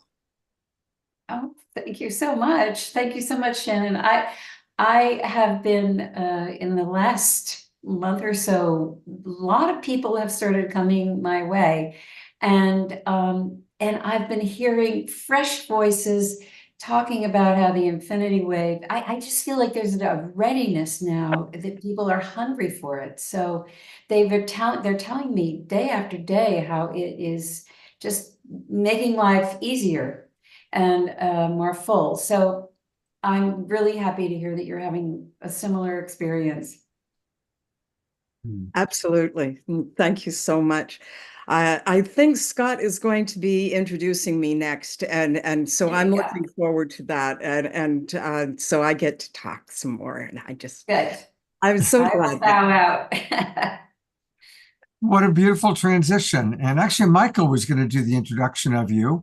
But Michael, if you can hear us, turn on your camera and come join us. Absolutely. I would love the honor, because I want to say Shannon MacArthur picked up the staff of leadership, and she's helping to actually be an associate producer and I just put it in the chat, every morning from 9 to 11 a.m. she's hosting conversations and panels, which she'll talk about, but we met through many other platforms, and she just stepped up and said, "Yes, I'm all in." And I mean, that's kind of how the whole EARTHSTOCK collaboration, co-creation field has happened. People are stepping in and creating this event. So I want to welcome Shannon MacArthur and all of her wonderful hats that she wears and things that she does. So welcome back from Teotihuacan, and great to have you here and creating with you. It is such a pleasure, Michael. When I heard of EARTHSTOCK happening and bringing the movement together in order to have conversations and make action happen rather than just talk, I felt that it was really important. And to weave my community of Humanity Rising, I'm the moderator for the after chat of Humanity Rising. And we're a family now. We've been meeting since day 60 of Humanity Rising. And that started back in 2020 when the lockdown happened. And we've been meeting in Stan's Zoom room. He put the invitation in the chat, said, "Come on over to my place when this is over." And 15 of us showed up that day. And Stan, thank you so much for being here and a part of my life. It has been an amazing ride. Because of the after chat, I got to go to Making Weird the Norm in the UK in November of 22 and I went up Glastonbury Tor on the dark of the moon, and 2 weeks later I walked up Mount Sinai, taking with me the stones of peace that were given to me, woven by inspired words that told me that going forward there shall be peace. I realized that could not be a message just for me because my peace is incomplete and it's not true unless you share it too. And so I have been doing my best to tell people about the stones of peace, the promise of Mother Earth, and to encourage people to hold on to the love and joy and hope and possibility, hope and possibilities that are intrinsic in our day-to-day lives. And it is in the after chat that I get to speak my messages, and I'm very happy to be a part of that conversation with Stan and the other participants in Humanity Rising. They come from the chat of Humanity Rising. Register at humanityrising.solutions and follow the link to the after chat, and we'll all talk together. And Shannon, if I may for another moment sing your praise, she'll be starting every day again from 9 to 11 based on the theme of each day. Monday is grandmothers, women, and youth at the forefront of the beginning of this event. Tuesday is ancient knowledge, prophecies, and future visions. Wednesday, we're looking at peace and justice, also alternative models of economics and governance, sociocracy, sovereignty. Thursday is ecology, environment, sustainability, Professor Tratner, others. Friday will be health and wellness, spirit, mind, body. Saturday is all about unity through the arts. But I wanted to mention, because we talked with Jamin recently, and not only are we going to be broadcasting, but we're going to have literally, well, go ahead, Shannon, please. Thank you so much, Michael. It is a pleasure to talk about the conversation.cc because I've known them now for almost 4 years. And that is where I hold my Gaia Zoom room every Tuesday night. And they are opening their Zoom rooms for conversation every day of the festival, the summit. And it's to be able to have common ground where we can meet and talk to the presenters and talk to each other and talk about what's important to us and important to each other, and find new ways of creating harmony within this one that we are. I mean, that's what it's all about, isn't it? Shannon, there's so many different things that you're doing, so many different websites that you've given me, so I'm not sure which one. So the one that I've kind of chosen, at least initially, is this one here. And it's sunlight sparkling on the waters.weebly.com. So, and it's spelled S-O-N. So sun, like, the boy that you have, light sparkling on the waters.weebly.com. But that's where we can learn all about you. And you've got a lot of different things that you're doing. Uh, is there a place you'd like to direct our audience? Well, there's a couple of things. One of the things that I'd like to mention is that my name was given to me. Sunlight Sparkling on the Waters was given to me by Mom. The magic and ordinary moments that happen to everybody. For me, it's another word, another name for God. And it is one that I prefer because when you say the word God, it has all the connotations of the past. But when you say mom, it's a different, um, oh, she's different and she plays with you and she plays with me and she gave me that name. And that's why the website is called that. I would like to mention Jim's Nuggets because in Humanity Rising, we have this wonderful host. The president of Ubiquity University is Dr. Jim Garrison, and he is very eloquent, very learned, and he is extremely inspiring. And he has inspired me to take his words, transcribe them, and put them into a blog. Last week, was it only last week?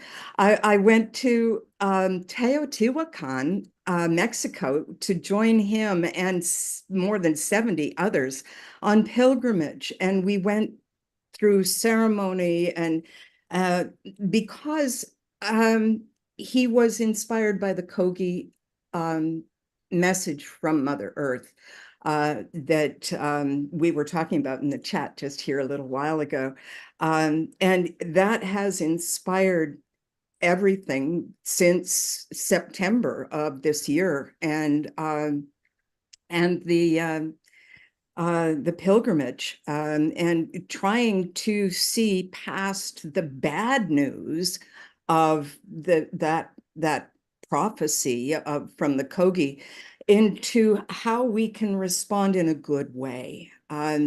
Rather than throwing our hands up in despair, our leaders are never going to bow down to Mother Earth, silly people.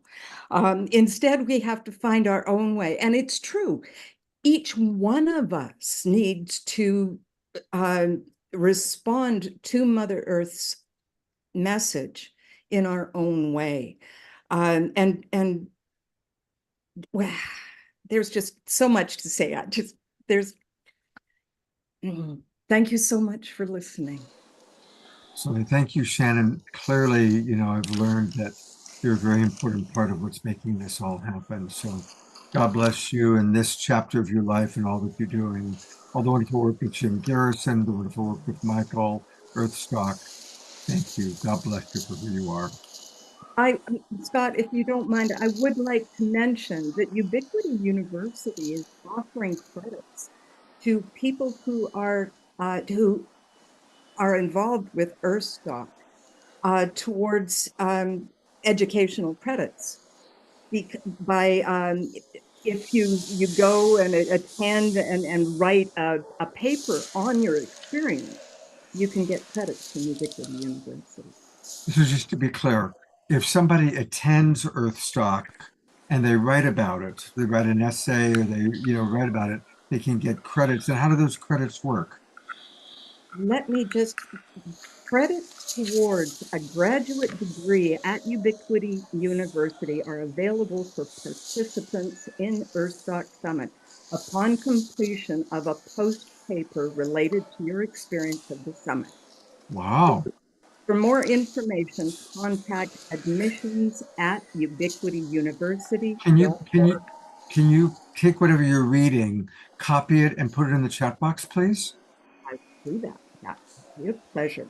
That would be Oh. That's a good thing to know. Michael, anything you want to add? No, I'm just going to be quiet, and I'm just so inspired and overwhelmed, and just here in support. So there's other people I know that wanted to speak. Thank you. I would like to say, I know it's been a long call. I really want to inspire people to stay to the end. We had a couple of people submit some theme songs, and I do want to kind of just mention very briefly, we have a whole nother second wave of wisdom keepers that want to come to this event. So we did start a very targeted and specific GoFundMe campaign.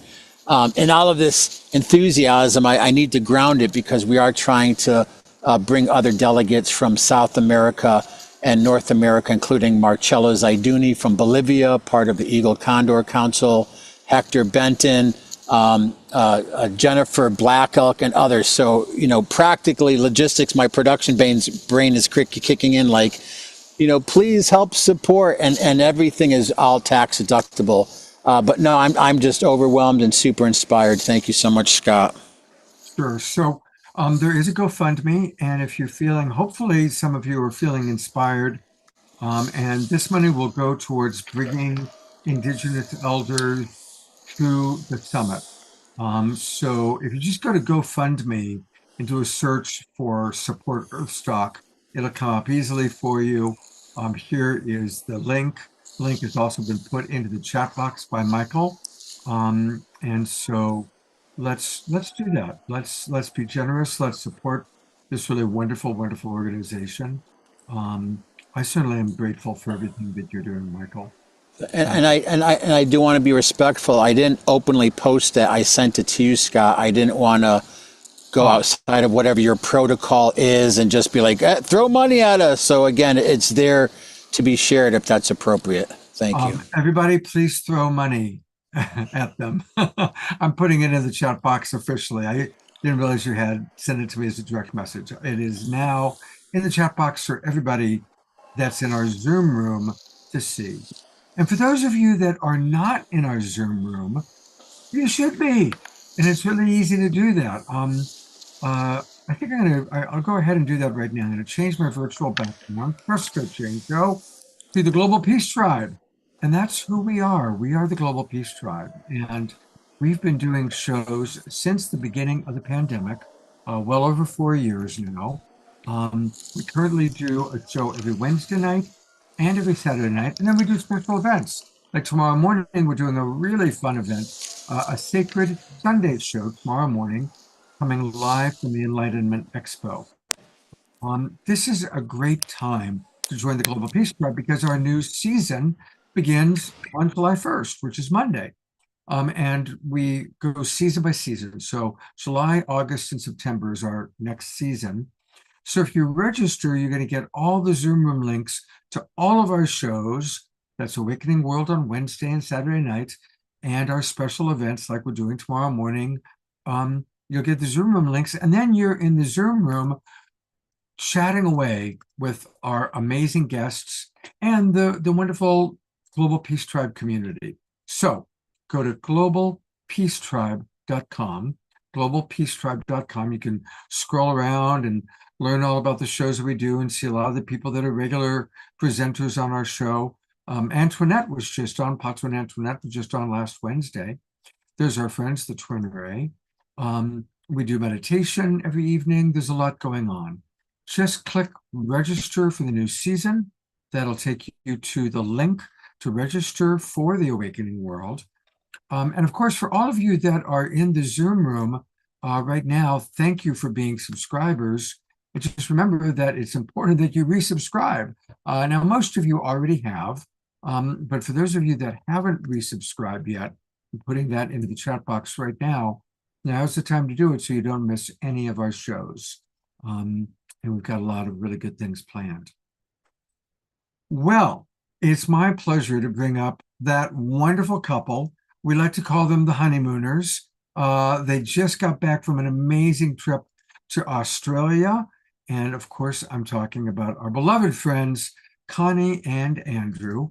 And they have been on a journey. They have been traveling in search of our future. So tell us a little bit about In Search of Our Future, that adventure that you're on, and then when you're ready, let me know and I'll play you video. Okay, well, I just want to say we're thrilled to be here with this EARTHSTOCK family. It just seems that Spirit has ramped up this coming together of people who have such long, deep connectivity of trust and heart over decades. It's astounding. And all the people that Michael has known and we have known, it's like, oh my God, it's phenomenal. And it happened in Australia as well. It was like, wow, just this uplink, because we've got a job to do, and the deep levels of trust and connectivity are facilitating that movement forward. So we're just thrilled to be offering at EARTHSTOCK our trust frequency work, and it has to do with realizing prophecy and realizing prophecy through accessing the trust frequency. It's a workshop we're doing, and we're doing it with Maureen Edwardson. We often work with Maureen because she clears the pathways for accessing our true nature, our hearts, and our 10 assumptions for a new paradigm, so that one can really take on these assumptions if one resonates. And these assumptions take us into an understanding of the nature of the universe that goes beyond right, wrong, good, evil, victim, perpetrator. It takes us into that frequency where we understand that it's only love, and it's a conscious, loving universe for shifting frequencies.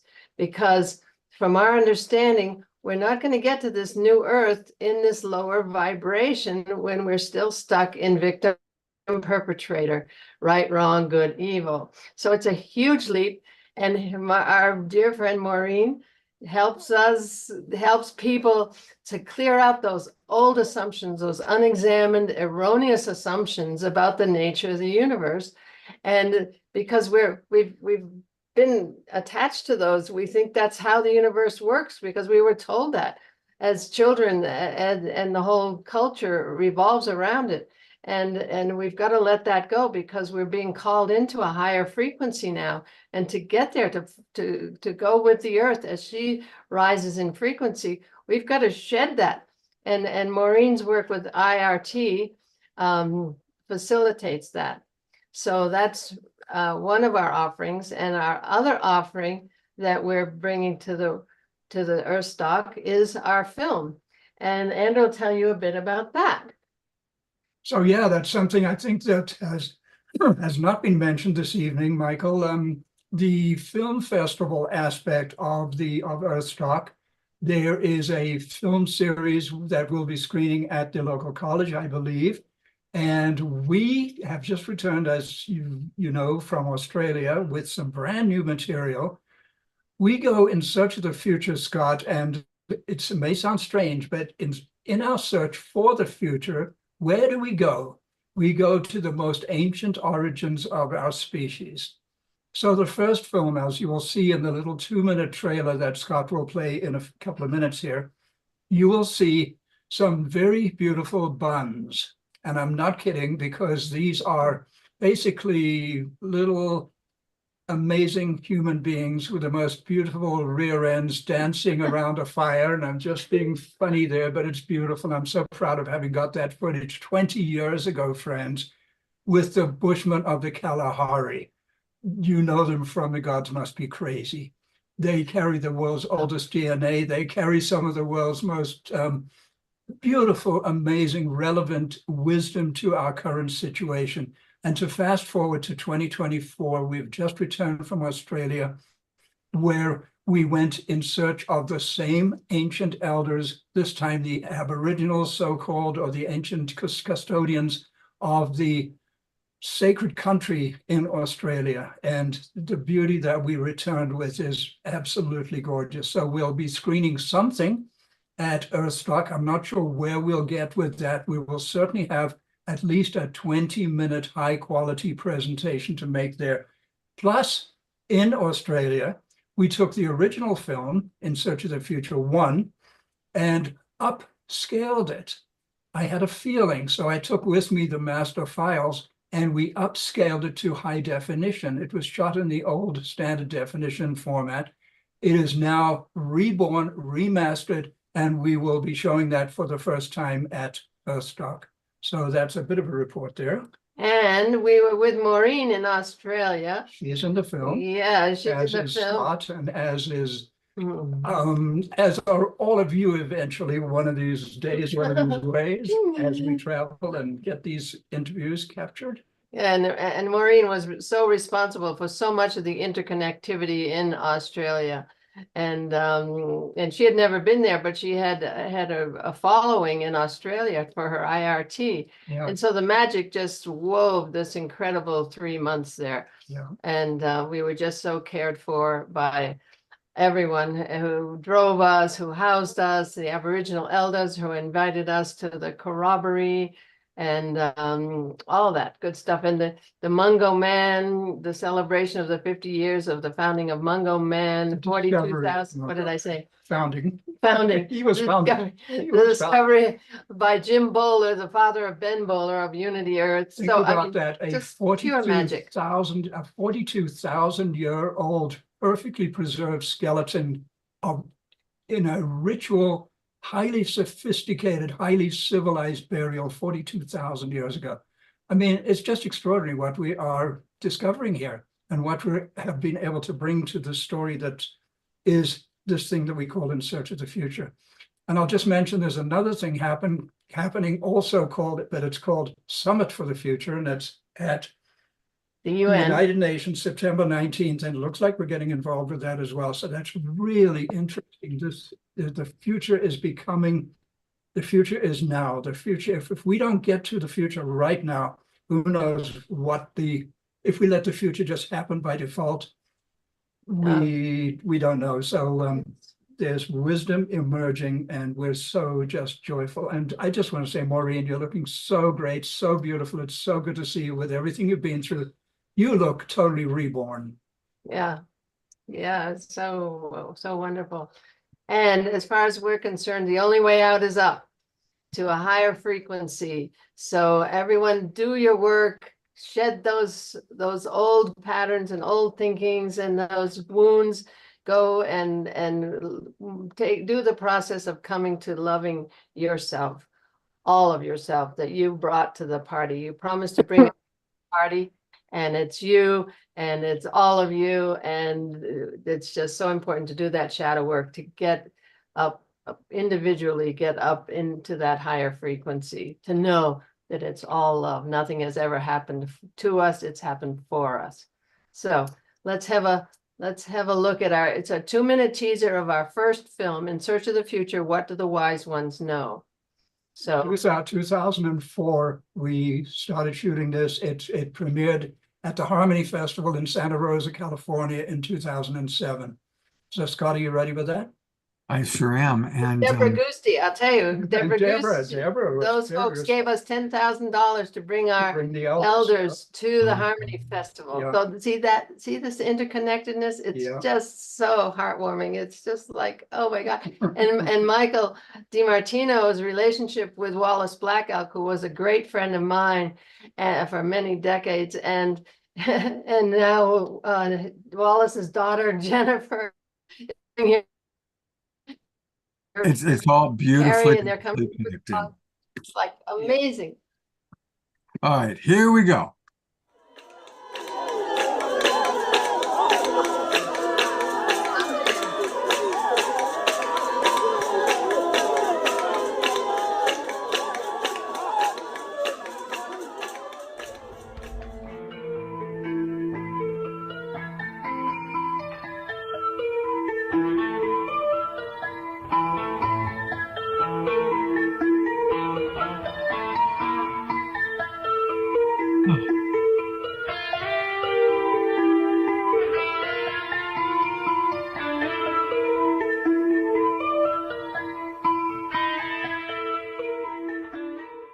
Don't get a future automatically because most species are extinct.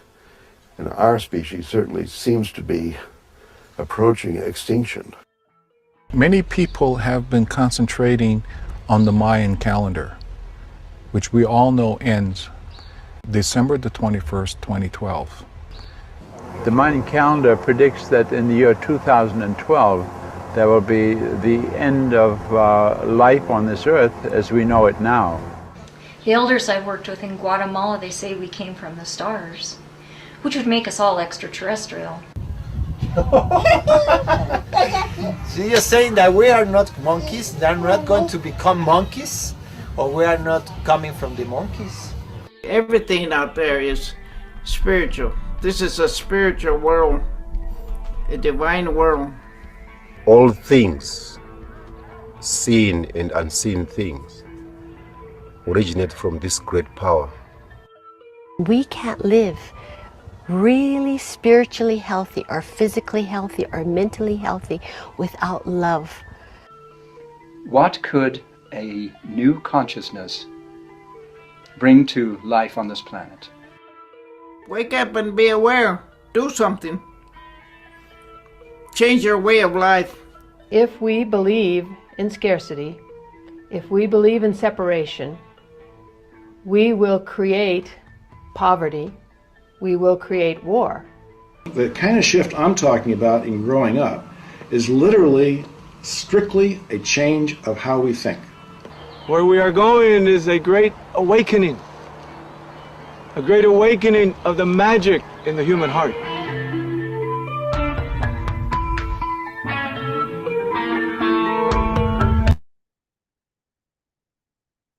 Beautiful Great Awakening is happening, that's for sure. Maureen, we've had you on the camera because you work with these two beautiful people. Is there anything you'd like to share about your wonderful work with them, or the film we just watched, or the film that they're always working on and making? Well, I'd like to say how incredible they are, and their gifts and their talents and their experience is so wide-ranging across the whole spectrum. And Connie, I would invite you to put in your links into who you are and what you do, because it's most astounding. And I, even knowing how amazing you are for quite a while, when I actually went to that link and read the depth of and the breadth of who you are, it's just so incredibly impressive.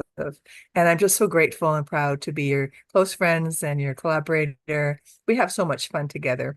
So yes, it's going to be really an amazing time at EARTHSTOCK for those, especially ones that can be physically present. There's a limited number, so please, register soon to keep your place. And otherwise, that we're always having fun together. But yes, and in Search of the Future too, The Only Way Up Out is Up has so many luminaries. And I mean, the hours, the man hours, the camera hours that you both have put into over the last year, even just. I think it's just a year. It's astounding. How many people actually have you interviewed overall? Have you got a count? 150, probably. I think between 120 and 150. That's incredible. Amazing. Yeah, they are. It's beautiful footage. And I want to They're multi-gifted. They're multi-gifted.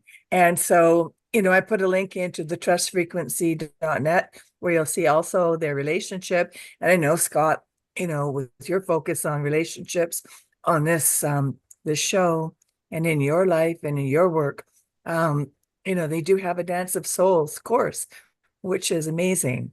And it's self-regulated. You go through on your own pace. So check it out, everybody. There's so much available. And, we might hear and then forget, but I'm just here to remind you to tap into the brilliant essence of all the offerings that Connie and Andrew have gifted us with. Absolutely. I'm a particularly big fan of the trust frequency. And when they explained their 10 assumptions and how when we change those assumptions, it changes our reality, it's so beautiful. And they are multi-talented. There's a lot that they do. So the best way, I think, to kind of tap in is to go to their Linktree site. Linktree is a wonderful way to for people like Connie and Andrew, who do a lot of different things because they are authors, filmmakers, photographers, futurists, climate solutionaries, and also friends of all Global Peace Tribers. And so if you go to their link tree, that's where you can get all the good things. So just go to Linktree, Connie and Andrew, and everything there, sacred activism, all the different In Search of the Future teasers, videos, testimonials. There's a lot going on there. So that's a good place to go for all things Connie and Andrew. Yeah, incredible depth and influence. Thank you. And they're only each 21 years old. It's incredible, I tell you. They're just kids, right? Thank you, Connie and Andrew. Thank you, Maureen. Love you guys so much. Well, we've seen Michael speak. We've seen Michael organize. We're about to see Michael play music. Michael has a whole, like many of us, we have had many lives, many careers, and he's put a lot of his own love of making music aside to produce things like the festival. But we are now going to give Michael the musician a moment to kind of lift our spirits in that wonderful way. Take it away, Mike. Thank you again. And I want to say before I start one thing really quick. And I know there's so much talking. I love when we have the music. I mean, just the vibration. Like I've already gone through several cellular transformations and energetic shifts just over the last couple hours of this call. So I want to thank you, Scott, for what you do, Omashar. And I want to thank my brother, Jerry Anderson, for helping to make the connection. Before I share something very brief, kind of as a closing meditation here, I just want to say, in doing this great weaving, in the time that we're in, we've all done our wholehearted best to do things in a good way and to support the evolution of humanity and consciousness. And sometimes we do things that are less than the most compassionate or enlightened aspects of us as human beings. And I bring this up just because I would like to say for myself that if there's any of you out there that I've ever did anything to bring any harm or injury or insult, that I, in this moment, offer absolute reconciliation and apology for any deficiencies or lack of vision or nearsightedness or farsightedness. So I think it's really important right now as we move together, especially towards just another one of our incredible gatherings. This one happens to be EARTHSTOCK Summit, that we find that place and that we're talking about this wave of compassion and reconciliation, so we can step into the highest embodiment of our most spiritually awake, evolved self. So I just want to apologize for any harm I've contributed to anyone in this community ever throughout the decades of this work. And I also just want to thank this incredible dream team of people who have assembled to help co-create this. So I want to move to sound, but I did want to say that I felt very important. And before I do that, again, I just want to take a moment.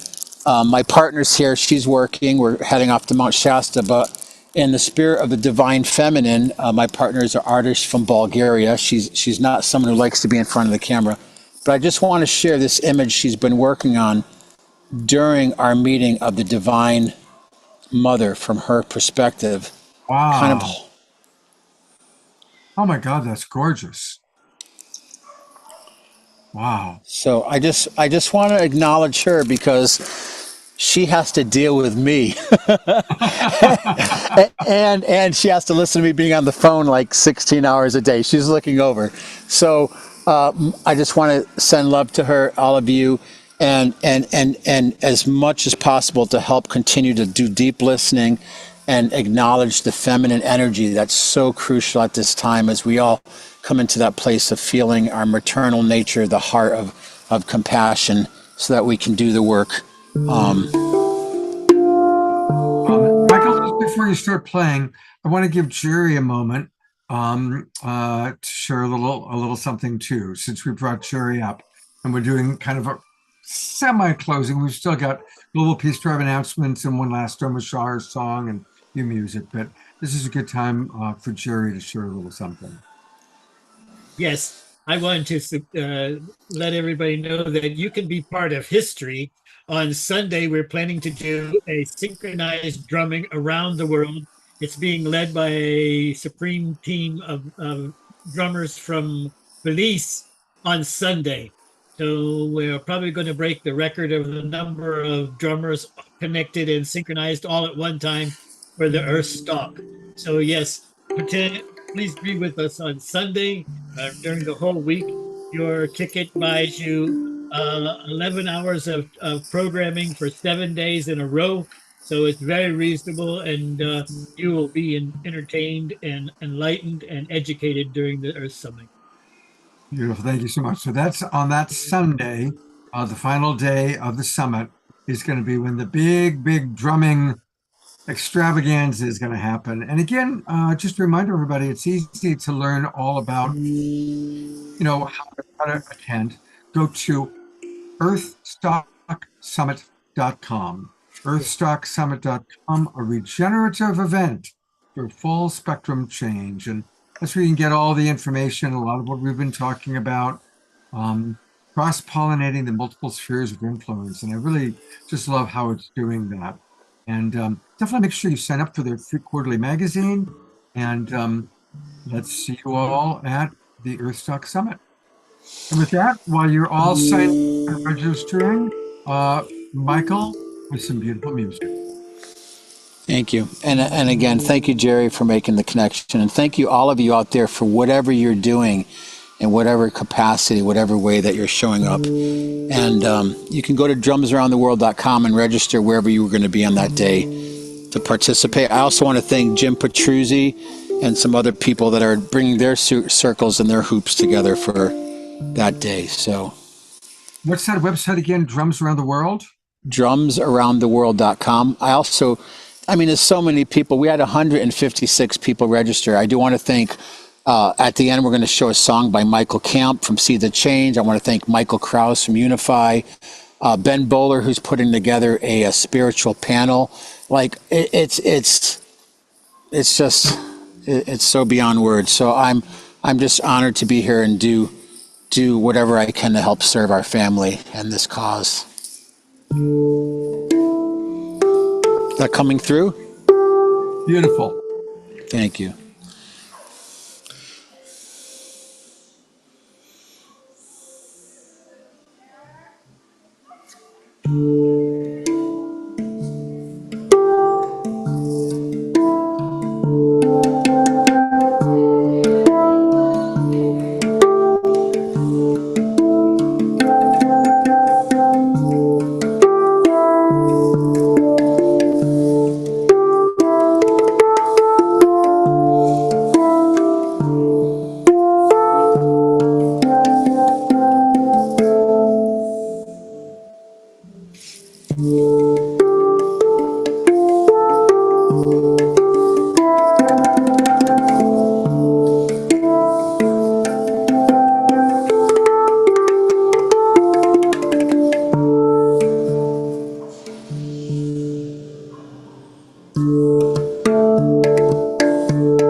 I just want to invite everyone, let's visualize all of our hoops merging into one great hoop as we mend the sacred hoop. The time of the eagle and the condor, the white buffalo, the return of the divine feminine being honored, the Maitreya Buddha, the Kalki avatar, whatever name for that great collective consciousness that will transform the planet as we all come together in that spirit of unity.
Thank you. Let's all do a big twinkle for Michael, appreciating his music, appreciating his organizing, appreciating that very heartfelt apology that he gave. That was amazing.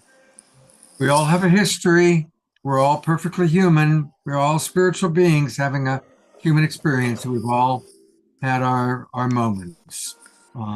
So thank you, Michael. It's a pleasure to get to know you more effectively. Thank you so much. Well, I want to make a couple more announcements, and then we're going to have an Omashar song, and then we're going to have any final questions you might have for Michael or myself. But he mentioned Drums Around the World. So there's the website, and Sunday, August 25th, 2 o'clock Pacific, 3 o'clock Mountain, 4 o'clock Central, 5 o'clock Eastern. Worldwide drumming for spiritual unity. And so people can tune in from wherever you are. It's going to be broadcast on a Zoom broadcast. It's all free. You can go to Facebook, WhatsApp, Telegram. So that's really a very special event that we all want to know about. And again, one last time, if you have questions about EARTHSTOCK, just go to earthstocksummit.com. earthstocksummit.com. That's where you'll get all the information. Now, I want to remind everybody that we've got something really special happening. You know, for 3 years, we did a Sacred Sunday show every Sunday morning. And then honestly, it just got to be too much for me to do Saturday night and Sunday morning. So we stopped doing Sacred Sunday. But tomorrow morning is going to be a very Sacred Sunday show. Our good friend Tangela, who all of you that are part of the Global Peace Tribe know by now, she's putting on an Enlightenment Expo, and it's going to be happening in San Rafael, which is very close to where I live. And so here it is. It's the San Rafael Enlightenment Expo. It goes from 10 o'clock in the morning until about 6 o'clock in the evening. It's at the Embassy Suites Hotel right there in San Rafael, right by the fairgrounds. It's like a little mini Whole Life Expo. And so she invited my good friend Eden Amadora and I to do the opening ceremony. So for those of you who are in the San Francisco Bay Area, come and join us. Piper Dellums is going to come down from Sacramento. I'm going to meet Piper for the first time in person. And Eden and I will kick this off with a beautiful ceremony at 10 a.m. And that's then the start of a whole day's worth of experiences, culminating with John Gray. John Gray is going to be there. And we're kind of opening it, and John Gray is closing it. Now, of course, most of you don't live near San Rafael, but we are going to do a special online broadcast tomorrow morning for all of our Global Peace Tribers. We'll actually start at 9:30 in the morning, and Tangela is going to co-host the online experience along with myself. Omashar will be with us to do at least a couple of songs. Tangela will lead a Sacred Sunday meditation. And then we'll cut to what's happening at the Enlightenment Expo, where Eden and I will do our thing. And then immediately after Eden and I, hopefully Omashar will do another song. And then Darren Starwin is going to be with us at the expo. He's been on the show before, and he's teaching a wonderful hour-long workshop. Our workshop, of course, is going to be what you see, tips, tools, and practices for enlightening our lives. And Darren's going to teach a workshop on tips for mastery. So join us tomorrow morning from around 9:30 in the morning till around 12 noon. It's going to be a truly sacred Sunday. Now, this is for all of our Global Peace Tribe subscribers. For those of you that are part of this current season, for anybody who hasn't subscribed yet, do it now. You'll get the link for tomorrow's Sacred Sunday show and all the Zoom rooms for July, August, September, all the Awakening World shows, all the special events. For those of you that are in our Zoom room that haven't resubscribed, I'm going to put that link into the chat box in a moment. And make sure that you sign up now. Do it right now so that you're properly registered. I've got a great summer full of events happening. Lori Grace and I are going to do more of a film series. We're going to be coming to you live from some of the festivals. I'm still considering actually going to EARTHSTOCK myself. Got to work certain things out. Michael's excited about that. So definitely make sure you join the Global Peace Tribe. And with that, I am going to turn it over to our Alpha and Omega man, Mr. Omashar. But don't go away, because after Omashar, Michael and I will take any final questions. And then we've got a really fun video to play for you. Here's Omashar.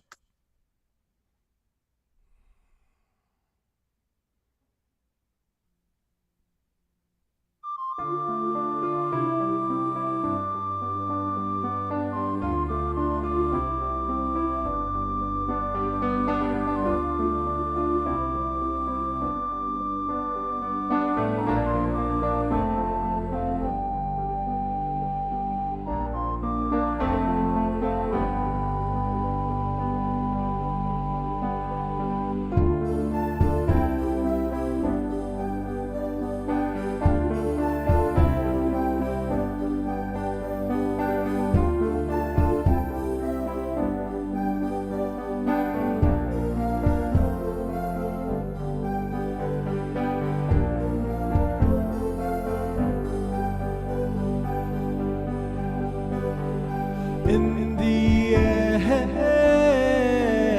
is a dream so old. It is born of our longing for a kingdom pure as gold. A kingdom pure as gold. I'm told by the ancients there's a of a new world that's birthing in the hearts of me and you, the heart of me and you.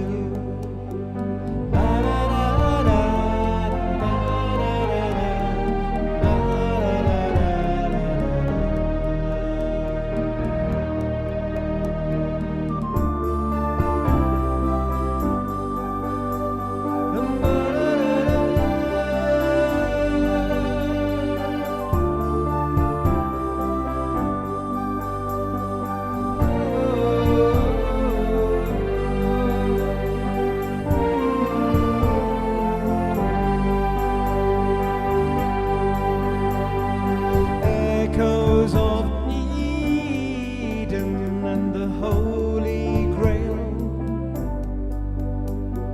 sent from the heavens, a message through the veil, a message through the veil.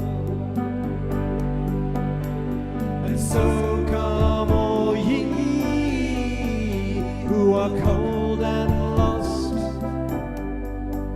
to a new way of being, and a kingdom pure as gold, a kingdom pure as gold.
That's all twinkle, beautiful, beautiful, beloved Omashar. Thank you so much, Omashar, for all that you do. You know, what's interesting about that song, that was the very first song I ever heard. When you sent me, whatever you sent me, I don't remember now if it was to your website or your YouTube, but that was the very first Omashar song that I ever heard. Wow, that's nice. It was beautiful. That was actually written actually in Mount Shasta. And and I had a friend there, and I used to not like the word kingdom because it sounded like the patriarchy, but it is actually not. It was more the gold place within our heart, which is male and female, and kingdom is kin, K-I-N. So it's all of us as a family, and yeah. So there it is. Hey, a reminder, everybody, that we can support Omashar by getting his music. And the best place to do it is Bandcamp. So if you go to omashar.bandcamp.com, that's where you can get his music. Yeah, each of these albums is just a gem. So let's definitely support him. I thought, of course, of you when we heard from our other friend that she'd been on Glastonbury tour, and then 2 weeks later hiking up Mount Sinai. Wow, how's that for a back-to-back? What a trip that is, amazing. Yeah. And as I close here, I'm looking forward to tomorrow because I love our Sacred Sunday, and to do that intermittently would be great. I also love staying in bed on Sunday. However, there is something precious about coming out on a Sunday morning and just sharing that gem. So I shall see all of us 9:30 a.m. Pacific time, mañana. Absolutely. And you know what? For our Zoom room audience, I'll be sending out an email in the morning with it, probably even tonight. But I'll also put the link to tomorrow morning's Sacred Sunday show. By the way, Michael, I've got you on camera. You are on camera, brother, and we really felt you tonight. What a beautiful soul you are, man. Thank you.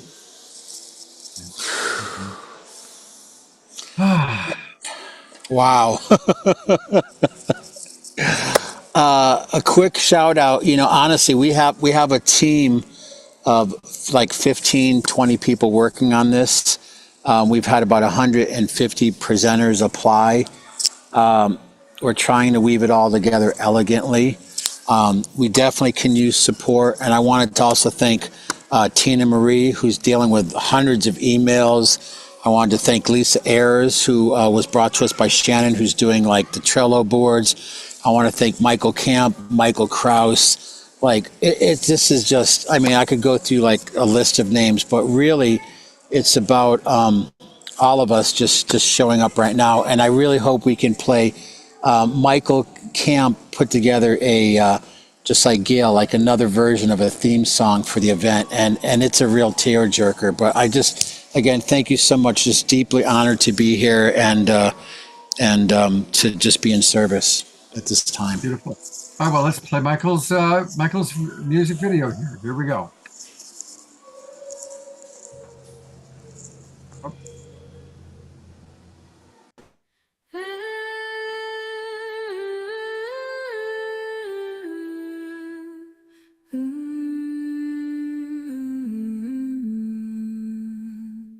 In the heart of the Rockies, where the spirits rise, a gathering of souls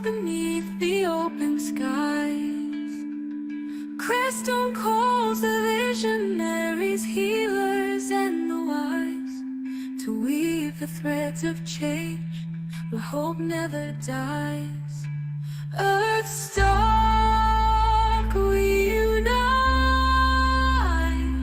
under stars and sacred light for a world that's pure and bright. We gather, dream, and ignite. From the corners of the earth they come to share their tales of ancient wisdom, new ideas, where love prevails. Workshops in the morning, ceremonies at night. In this haven of nature we find our guiding light. EARTHSTOCK, we unite under stars and sacred light for a world that's pure and bright. We gather, dream, and ignite. Hand in hand we journey through fields of green and gold, sharing in our vision stories yet untold. With hearts aligned in purpose and spirits intertwined, we forge a path of unity, leaving none behind. Songs of the earth, whispers of the trees, harmony in nature, carried by the breeze. With the mountains as our guardians, the rivers as our guide, we build a future radiant, standing side by side. We unite under stars and sacred light for a world that's pure and bright. We gather, dream, and ignite. As the summit ends, the seeds our soul, the legacy of change from old known. The God lies within us in every step we take. A promise to the planet for future's sake. By side, the summit ends, the seas our soul, a legacy of change from all we've known. Earth of lies within us in every step we take. A promise to the planet for future's sake.